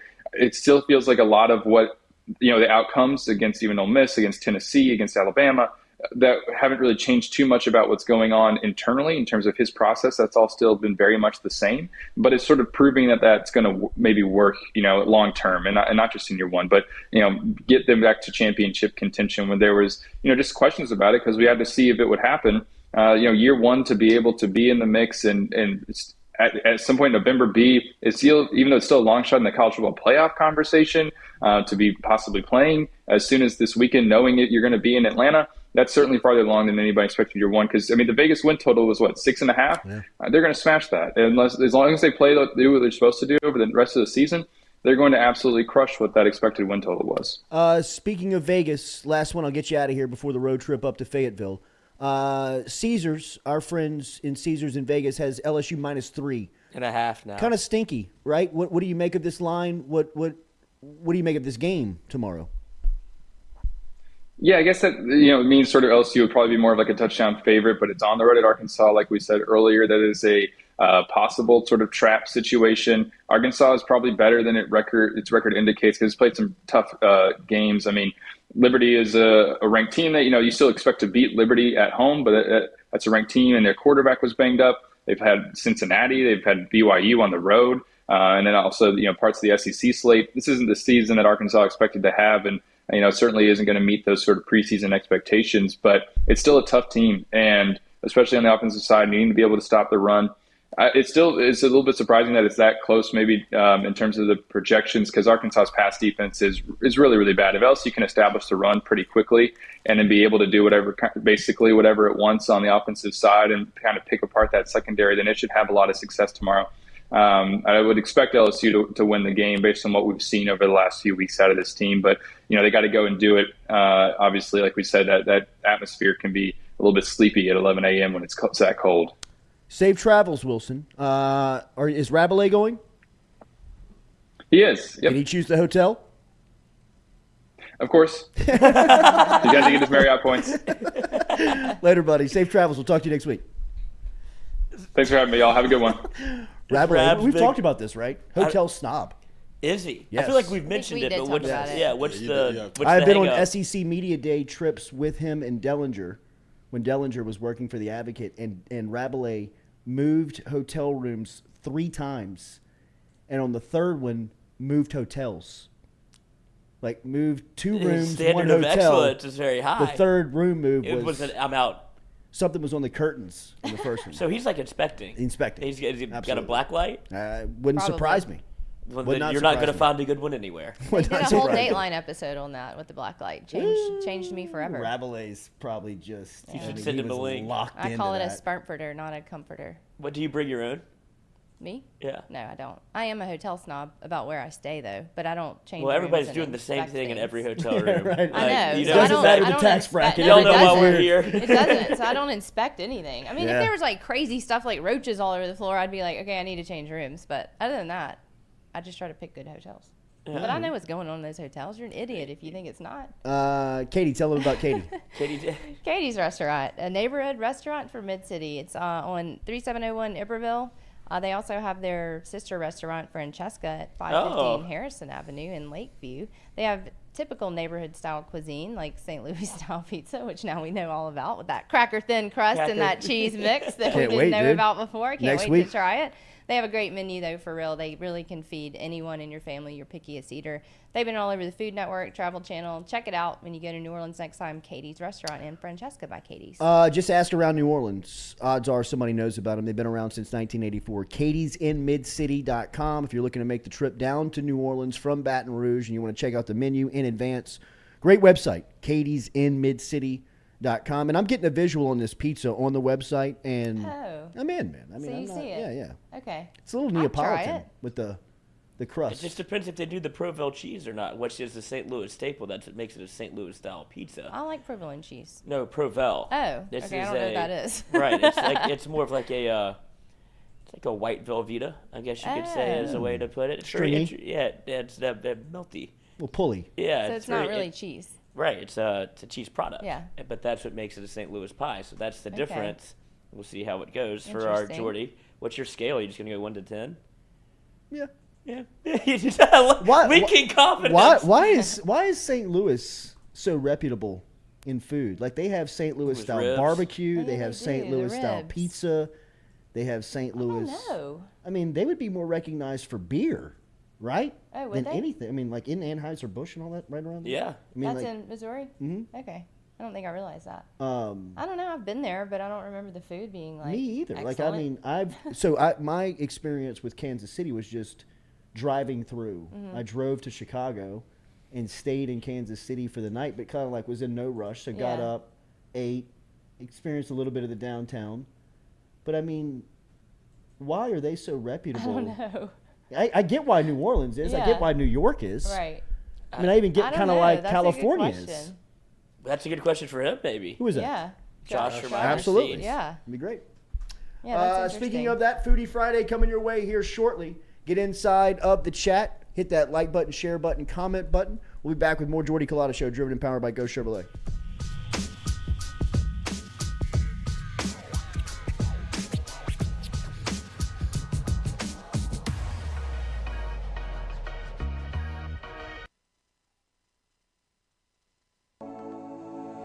Looking to book a dumpster but no idea how?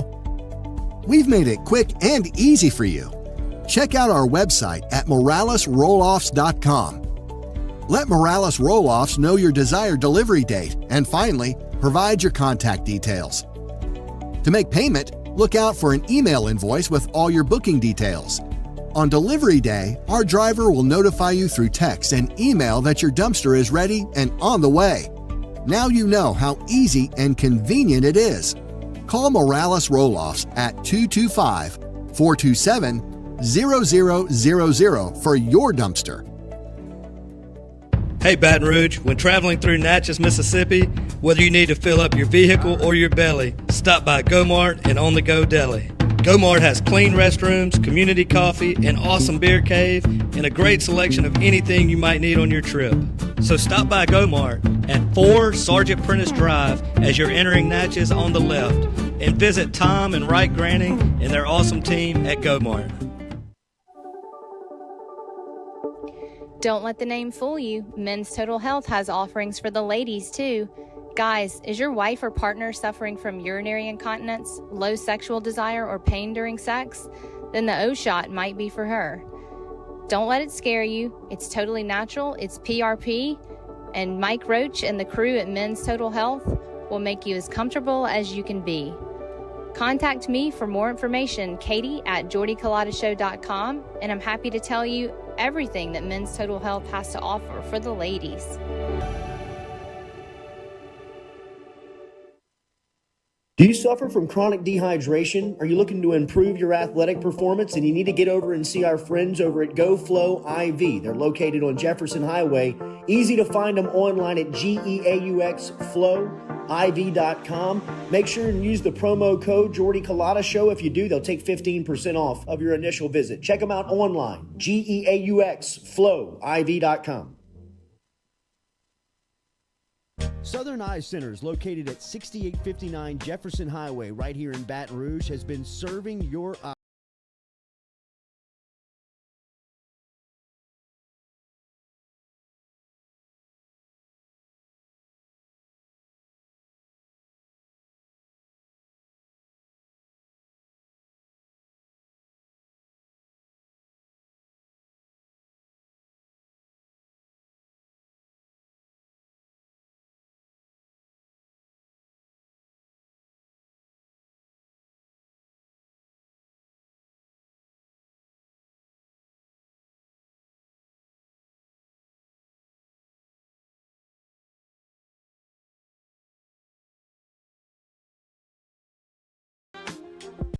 We're all from different places and backgrounds. We've each experienced our own versions of life, but in the end, we're all on the same team.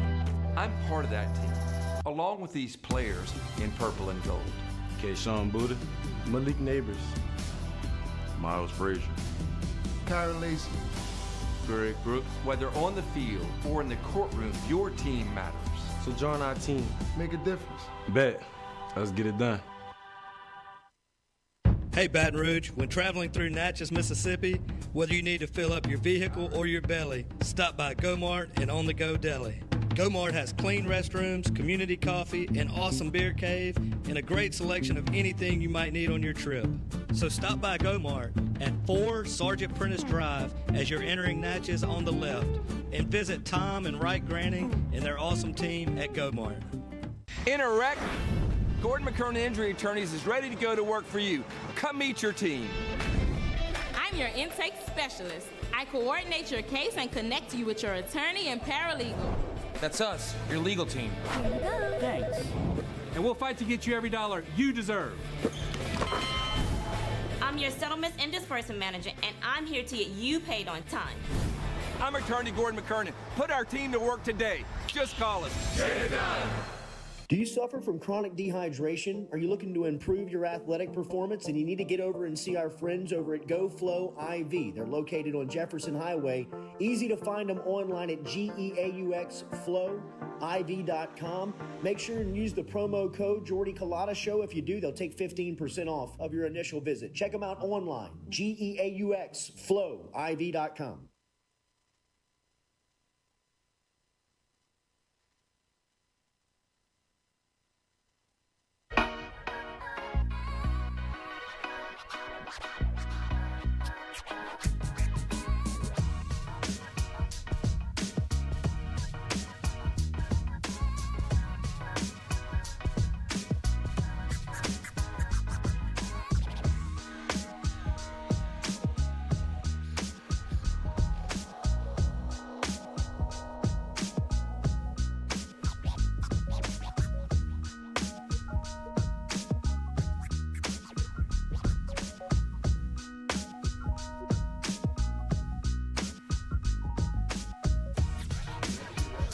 What is it?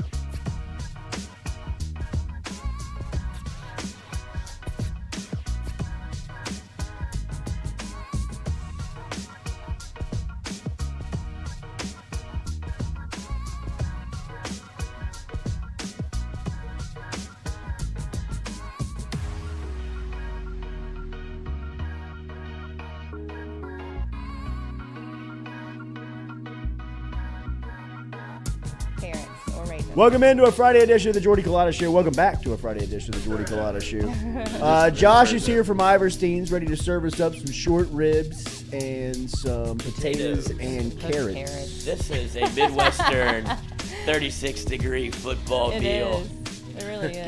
Get you a bowl, not a plate. Screw those carrots. Warm yourself up. And let Katie pick Take a out shot the of carrots. whiskey. Screw them carrots. All right, let's go watch a 10 to 12 football game, boys. At least I'm full. What a great accessory. You don't like a cooked carrot? I do not like a cooked carrot. Really? Something about the flavor. I don't Weird. love Sweet. a raw carrot. I mean, Yeah, I'll, raw carrot's I'll tough. eat one if I have Yeah, to, right. like a slice of it, Get not a like a little energy. whole one. Mm. If I have to. What's up, Doc? If there's nothing else, like dipped in ranch, but cooked carrots, ugh. Oh, you don't put them on like a pan sheet, little olive oil, little No, salt. but I have had those like wild carrots, you know, like the different Like the colors purple and and the all yellow those. and That the- yeah. I've taken a couple of bites of those at a restaurant. Wild carrots. Mom would wow. kick your Wild ass. carrots. She loves a carrot. It's just an easy meal.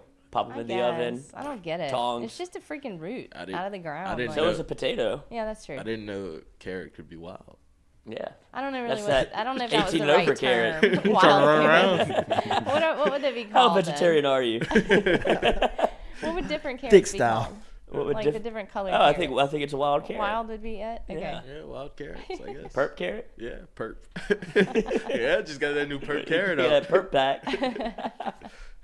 How we feeling tomorrow? LSU covers? Oh, for sure. Yeah. For Yeah, sure. I mean, okay, not trying to play the sharp angle here, but whenever I put in the Alabama bet 2 weeks before, Caesars puts out like their games of the year. LSU Arkansas was on that list too, so I got LSU at +1. So I bought it from 1. It was like -1. I got it to +1. Put a little hefty number on that. So I don't think that makes a difference. You could still go LSU money line, but I do think there's some.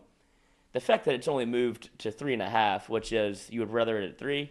But the fact that it's still hovering around that number is weird to me. I don't know if they don't know about KJ Jefferson, but everything we've heard from whether it be Sam Pittman or when we had Cass on, I don't know if he was like an incel trying to get us to bet on LSU because he was totally negative about anything Arkansas. Like they're bad. They've right had now. they've had a couple of guys suspended this week. Yeah, they You had got guys out with injury. KJ's hurt, and it was just kind of piling on, and he just kind of got to a dark place where he's like, I don't see a world in which Arkansas keeps this close.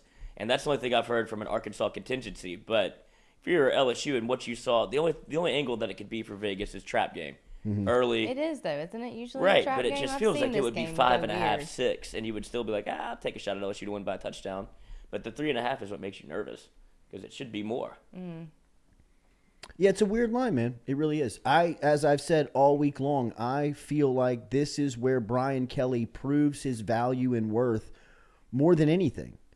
I believe that he was brought in to win these games. I think there was an expectation when you hire Brian Kelly that you'll be in last Saturday's game, right? LSU's always been in that game. A guy like Brian Kelly can get you over the hump and win one, which he did. As far as building a consistent winner, which is what he was brought in here to do. When Scott Woodward said, ultimately, Brian, we want to win championships. We want to play for SEC titles. We want to go to college football playoffs. But ultimately, we want to do that every single year. LSU's tired of riding the roller coaster of BCS national champions to 8-4, right? Or, college football playoff finalists and national champs in the next year, your coach is on the hot seat. It's time to build a consistent winner, and the way that you consistently win is you take care of the games that you're supposed to win. And Brian Kelly is dominant in games that he is favored by. LSU's loss to Florida State at the opening point of this season was his first loss in over 40 tries as a favorite in which he had lost the game. When he's supposed to win, he wins. And he's supposed to win this game year in, year out. And I'm betting on Kelly that he's going to have his team ready to play, because that's ultimately what his track record says he does. In games that his teams are supposed to win when they're the favorite, they win. And they win because of their attention to detail, and they're prepared. And I think that LSU is going to be prepared both physically and mentally for the challenge that they will step into tomorrow, right? Physically going into an environment that's going to be a little cold, but it's going to be very physical up front, a game that you're going to have to, you're going to have to put a couple of hands in the dirt. It's going to be physical. It's going to be a fight on the line of scrimmage. And then mentally, you're going to have to get past that there's not 103,000 people that have been here since 6 in the morning waiting for the game that are going to be screaming their lungs and their guts out for all 4 quarters. It's going to be cold. It's going to be dreary. It's going to be an Arkansas team that's playing where they're coming off of a loss against Liberty, which a is down a opponent. Wild story, by the way. That I had is. no idea about everything that was going on at old Liberty University. I didn't know it was that kind of school. I didn't know it was like a Christian school. That's the you one way to didn't? put it. No, I thought it was just football. I mean, is Hugh Freeze the coach there? Yes. Yes. Why do you think he's there? That's it. Well, because he's not that man. But he was at Ole Miss until Right. he wasn't. Well, I know. So he's very big much Jesus guy. Big Jesus guy. Very much exposed, though. Mm-hmm. And now they hire. It just shows. It goes to show what Liberty's all about. It ain't about old Jesus, Mary, and Joseph. Well, it's is it about ever? it's about wins, baby. Right. Pool boys and massages. Oh my! You come back with me. Well, I haven't finished my shift yet. Oh, we'll cover that. So, I mean, I think that LSU's ready to play tomorrow. I think they cover the spread. I think they win the game. I think they do it because they're the better team. Good Lord. Isn't it shades of I compare Sam Pittman a lot to Ed Orgeron, and when you look back at the 2017 year, LSU loses at home to Troy. Mm-hmm. Flip it around, next game, 2:30 at Florida, pulls off the upset 17-16. Yeah. So that's where you know, if you want to look at the loss to Liberty and make your assumptions off that, Arkansas is still a live dog.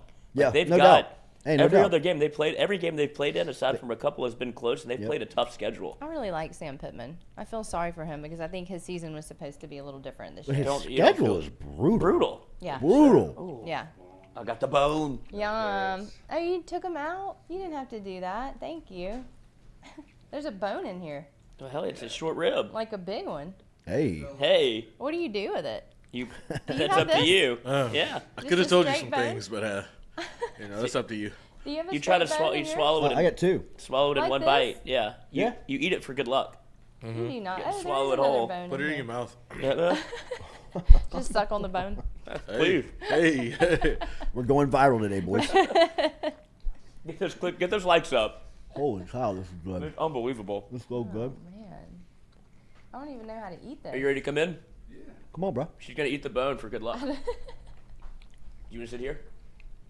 We can switch later. Oh, that's We good. can switch later. He ate the bone. It's so tender. Mm-hmm. All crock pot, everything.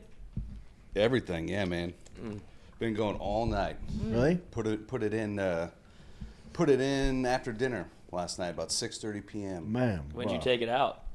Before I have it, yeah. Let it soak in there. It's been sitting Anything there. like that. What a I had a soldier. short rib in my throat when you said that. At BYU. I got scared. So I'm glad you like it. I like, do. whenever you come in and people are eating your food and it's really quiet around the table, I think that's always a good sign. Mrs. What are Why those does signs? St. Louis have a reputation of food? I think St. Louis and like the other big cities like Memphis, right? I think they're big music and cultural hubs, and so they've just brought Kind of melting pots? right. They've just kind of brought that, there. Like All of their cultures have blended together to where they've had some sort of. And food. Memphis and St. Louis are actually like on the same highway. Yeah, they're like and- on 55. They're on Highway 55. If you stay on 55 North, which starts in right past Hammond, if you get on 55 North ends on Lakeshore Drive in Chicago. Yeah. And if you drive 55 North all the way up, you go through Memphis, you go through Oxford, Mississippi, you go through Memphis, Yep. you go through St. Louis, you go through Arkansas, You go through St. Louis, and then you drive up through Illinois. I've done it. So even if you have that one 55. If you're in St. Louis and I think it's 70, you're on one road and you're in Kansas City. So that, another big, they don't. It's not Kansas City ribs like St. Louis ribs. But there is like KC style stuff. Right? Kansas City style barbecue, and I go to Kansas City twice a year. It's one of my favorite towns that I've been in. It's so fun. Yeah, it's so cool. Never been. The barbecue there. What's the draw? Football? They have sports. I mean, it's a great sports town. Yeah, that's what I'm wondering, because he loves the NFL. Yeah, Kansas go? City Royals. They're always kind of been like the Kansas City Royals have always been with the Minnesota Twins in the baseball division. So that's always just been a hop, skip, and jump. It's 6 hours by car from Minneapolis. So, but they've reinvented that town over the last 10 to 20 years, where they've really taken this river town and these warehouses that were run down and abandoned, and have really just put the money back into the city. And I mean, it's just so Revamped fun. it. I've got friends there, so it was kind of the draw to like why I started going. And then now it's like my wife and I just love it. I mean, and the barbecue is. It's so holy. I can't talk about it. Really? It's so good. Yes. And I brought some homemade or some Kansas City style barbecue sauce back for a friend. KC Masterpiece. Well, I don't know why the hell you went all the way to Kansas City. It's right there at the Albertsons. It's right there at the grocery store. No. They got chips too. No, we went to this like legendary barbecue pit. Yeah. And on the wall, I mean, presidents from Reagan to Obama, and politicians from McCain to wherever. Everywhere. Yeah, I mean, just like unbelievable, right? The people who have come to this, and it's like, it's a building, but you're sitting on like plastic folding chairs, and it's like all concrete. Oh, that's my type of spot. You know what I mean? You're like, what? And it's just like a line. And that guy, we found the place. We were chatting, and that guy is like, he's a third generation pitmaster. So he'd been doing it for 40 years at this restaurant.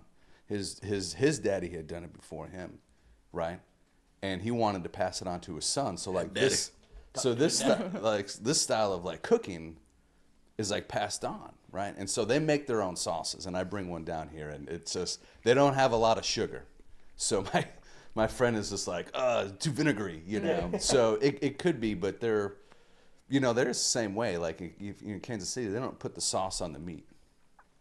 It's incredible, though. It's cooked. The barbecue there is a way of how it is cooked, Okay. and then the sauce is on the It's interesting. Mm-hmm. Who does I kind of like that. I'm Yeah. down with that. Well, that means you're very confident in the food that you're making, right? Yeah. Well, we always think that we talk about it at Iverstine's. It's like if you buy quality meat, you don't really need a whole lot. Sauce it up. Yeah. You don't need sauce. You don't need salt, pepper. You don't need these things. If you have good.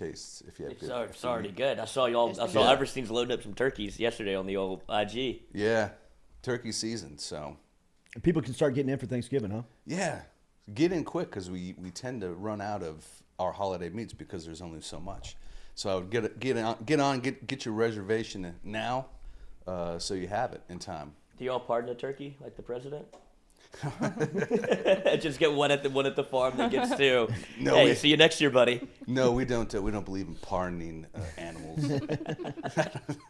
Do we know what happens to those turkeys that get pardoned? Do they just go back like they still? They're kill supposed to, yeah. I think they get thrown back into the rotation for next year. As soon as the public lose sight of them, they put a bullet in between their eyes. It's like Groundhog's Day. Turkey. Or that's the one that the president eats for Thanksgiving dinner. Right. Say, oh, you're pardoned, but You think get an excellent you think you're experience. safe? This is politics. Next holiday. But this is another great one I love. Short ribs. We have a bunch in stock coming. It's supposed to be cold. Imagine putting this on in the morning and it just kind of filling your house all This day is a on cold weather Saturday. dish right here. Yeah, So come in. We have them plenty cut, because you can also smoke them. Short ribs are kind of that's the thing. Anything you get into kind of the tendon, bony kind of briskets and ribs and stuff, those things, you need some time on it. So it doesn't really matter how you do it. Tell me about your experience last Saturday night. It was just wild. I mean, it was such a fun. I had a very low key adult. experience. What does that mean? This is the first half. Kids were gone. Nerd. No, Nerd. I had gone in and had to get some work done, and like I said, I would like stop. I get the food. I know what we're cooking, and now I'm trying to think, what the heck did we? I was gonna ask, what was it? Yeah. You had a plan last Friday. You were running through. You were going to go to the I gym. did, yeah. You Get your did. food. I did go back that. home and say nobody bothered me.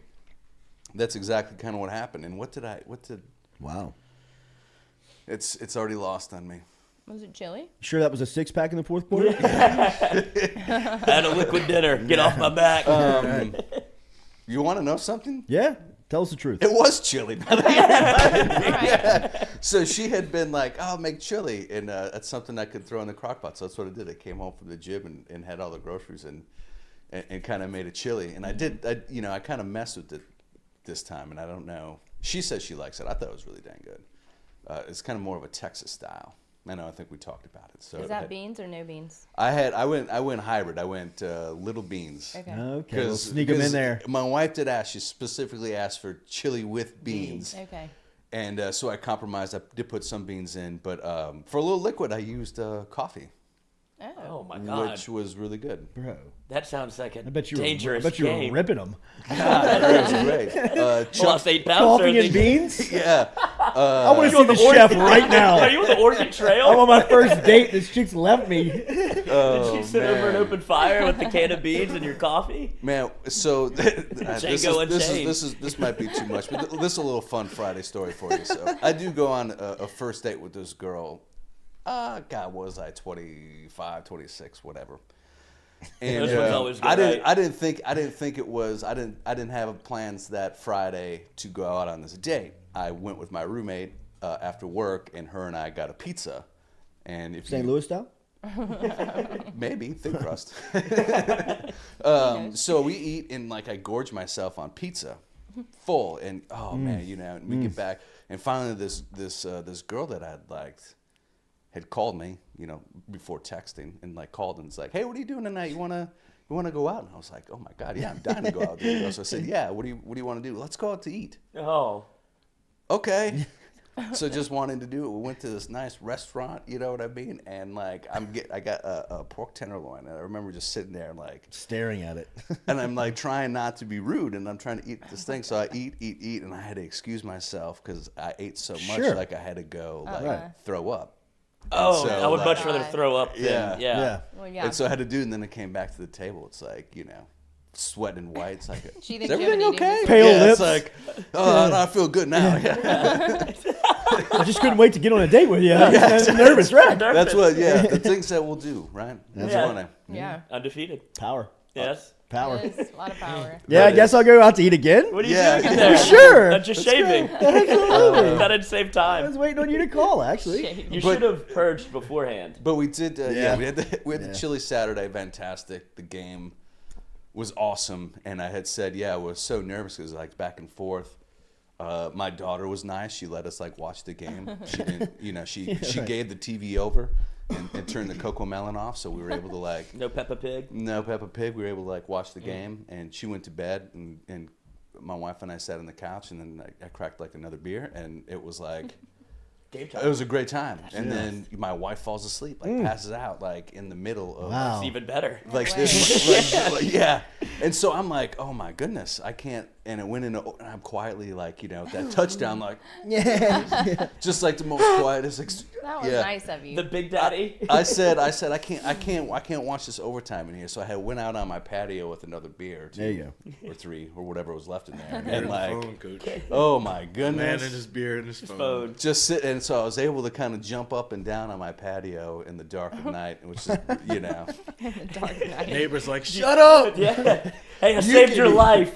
You hate it because it's like, when you're streaming something and everything is different. And so all of a sudden I'm like watching the play and I see the hike, and as soon as Jaden rolls out, I hear, yes, fuck yeah! I'm like, but it's like there was that moment where you're like, that's awesome. Oh my God. Is that an Alabama fan? Yes, exactly. Because sometimes you don't know, because I think there's like, we're sitting here with Mississippi State people. So Yeah, right. You never know. You assume that it was LSU. My first night here, I assaulted, I think actually Matt Flynn's wife. Wow. Did you say Welcome you to the club. someone? Yeah. What do you mean? Insulted. Sorry. Yeah. That's way two different. Yeah, sorry. Two different accusations for sure. Different. For sure. I was We're like, gonna run over this. do we want to do this?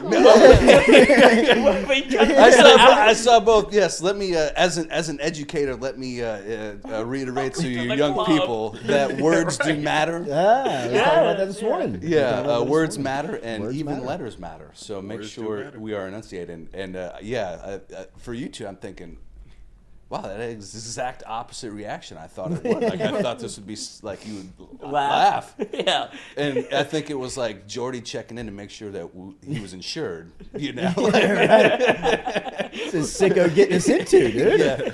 Anyways, This is actually her you're eating right now. insulted Matt Flynn's wife. How? Because she goes, oh, we're at the Taylor Swift concert, and we're just chatting with these lovely people right behind us, and oh, you're from Minnesota, yeah. Oh, my husband played football for the Green Bay Packers for a lot of years. It's like, oh, okay, that's cool. I mean, my dad's like Packer fans, and it's like, I was like, yeah, it's Wisconsin. You know, that's kind of like being here and saying you're from Mississippi, Right. You know, and I'm just trying to like fit in, and she's like, we live in Mississippi. And I'm like, oh. She goes, I mean, yeah, it's like a 30-minute drive. Okay. Cool, man. T Swift. So keep going, yeah. I'm like, What's love the next set? love the tiara. You know? And then you're gonna come to find out that it's like He's got quite the hit list. He's got I'm Scott telling you. Woodward and Matt Flynn on there, two of Baton Rouge's most, two pretty heavy hitters on the list, and you're taking them all out. You know, I don't want to tell. I got to go back and just finish up with Saturday really quick. And after the Ole Miss game, and I was like, I told my wife, I said, Jay Money does it again. And she goes, what? I said, Jay Money. We need to start calling him Jay Money. And she goes, don't call him Jay Money. I said, this guy has been. I'm so happy for him because from week one, nobody.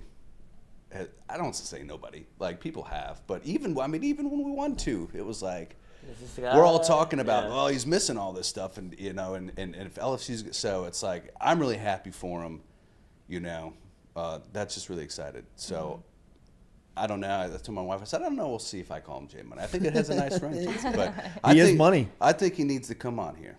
We're trying to get him. I would love that. If you are close to him and you're hearing this and you can put it in his ear. Let him know that I will cook whatever he wants. Ooh. And I will bring in, it doesn't have to be a Foodie Friday. You can come in on whatever day. I will I'll write you a note for your teachers if you need to get out of class. Whatever you need, come in. Assault your girlfriend or wife? I believe we'll sit down, we'll BS, we'll kick Jordy out. You two. Yeah, okay, I'll be glad. Yeah, I figured that was coming. We'll have a good time. Iverstine's our spot, bro. Make sure and check them out online, iverstinefarms.com. You can get on the Butcher Bundle at Iverstine Farms. And as Josh said, Thanksgiving right around the corner, which is crazy to say out loud. If you need Thanksgiving dishes, if you need a turkey, if you are thinking about getting your food from a spot, think about Iverstine's. They got turkeys over there. You got to get in touch with them quick. They're flying off the shelf. Mm-hmm. Online, iverstinefarms.com, iverstinefarms.com. Don't forget the free lunch voucher. Come pick up your turkey. If you order your turkey, come pick your turkey up with us. Free lunch voucher. Okay. That's nice. Market. Yep. All right, we're going to put the link to the site in the chat. Why was everybody surprised to hear that Josh Williams and Jane Daniels got NIL deals when Gordon sat in this chair? Yeah, I was wondering. Said the exact same thing. We were like, I guess, was that our fault? Did we not make a big enough deal of it? Yeah, I was wondering why that was such a. I mean, that everybody came on here. Did you hear that he said? It's like, yeah, I heard it from the horse's mouth. He said who he was going to sign and signed all 3 of them. Yeah. Mason Taylor yesterday. Mm-hmm. Yeah, got him, coach. Gotta have him. Gotta have him. Bet, get it done. Have a great weekend. We'll be back with you Monday morning. Make sure and stick around today. We got a couple of programming changes for you. Where My Dog's At, Rohan Davey and his show will air at 2 p.m. today. Make sure and make note for that. And then Mikey Matuk and Mic'd Up will air from... No Uncle Yeah, Earl. Mikey's Uncle out of Earl's town. there. Oh. We've got a little bachelor Mitch's party. batch party. Jared Mitchell's bachelor party. And guess who they saw in Phones in the bag, boys. Phones Phones in the bag. Exactly. But before they did that, guess who they saw in the airport? Who? Nature Boy Ric Flair. And they're like, Really? trip's going to be Oh, fantastic. wow. Yeah. Holy cow. This man's still New kicking. Orleans Airport? That's what they told me. So they're going to Cancun. I don't know if old Ric Flair's Oh, trying was to it make in that. Miami? No, I don't think Okay. so. But I just got a picture from McGee, Oh, and he fun. was with the Nature Boy. I was like, vibes are going to be immaculate. Damn. Yes. Like, dude, find him a room. Damn, absolutely. You want to be the driver? Nobody can kill Ric Flair. Ric Flair can't kill Ric Flair. Flair's biggest enemy. All right, make sure to hit that like button, share button, comment button. No mic'd up today. 2 o'clock today, Where My Dog's At. More LSU Arkansas discussion heading your way before tomorrow morning's kickoff at 11 a.m. Have a good, safe weekend. Check out Iverstine Farms if you're looking for a place to breakfast tomorrow morning before the game, or if you're looking for a meal to cook for the game. Check out IverstineFarms.com. And congratulations to Tom Granning. Yeah, Tommy That Grant. cheesy end of the year. That cheesy end of the year. I don't know what that gets you. The natchiest of the natchiest. Yes. Take that for what it is. I like it. Have a great weekend. We'll be back with you Monday morning.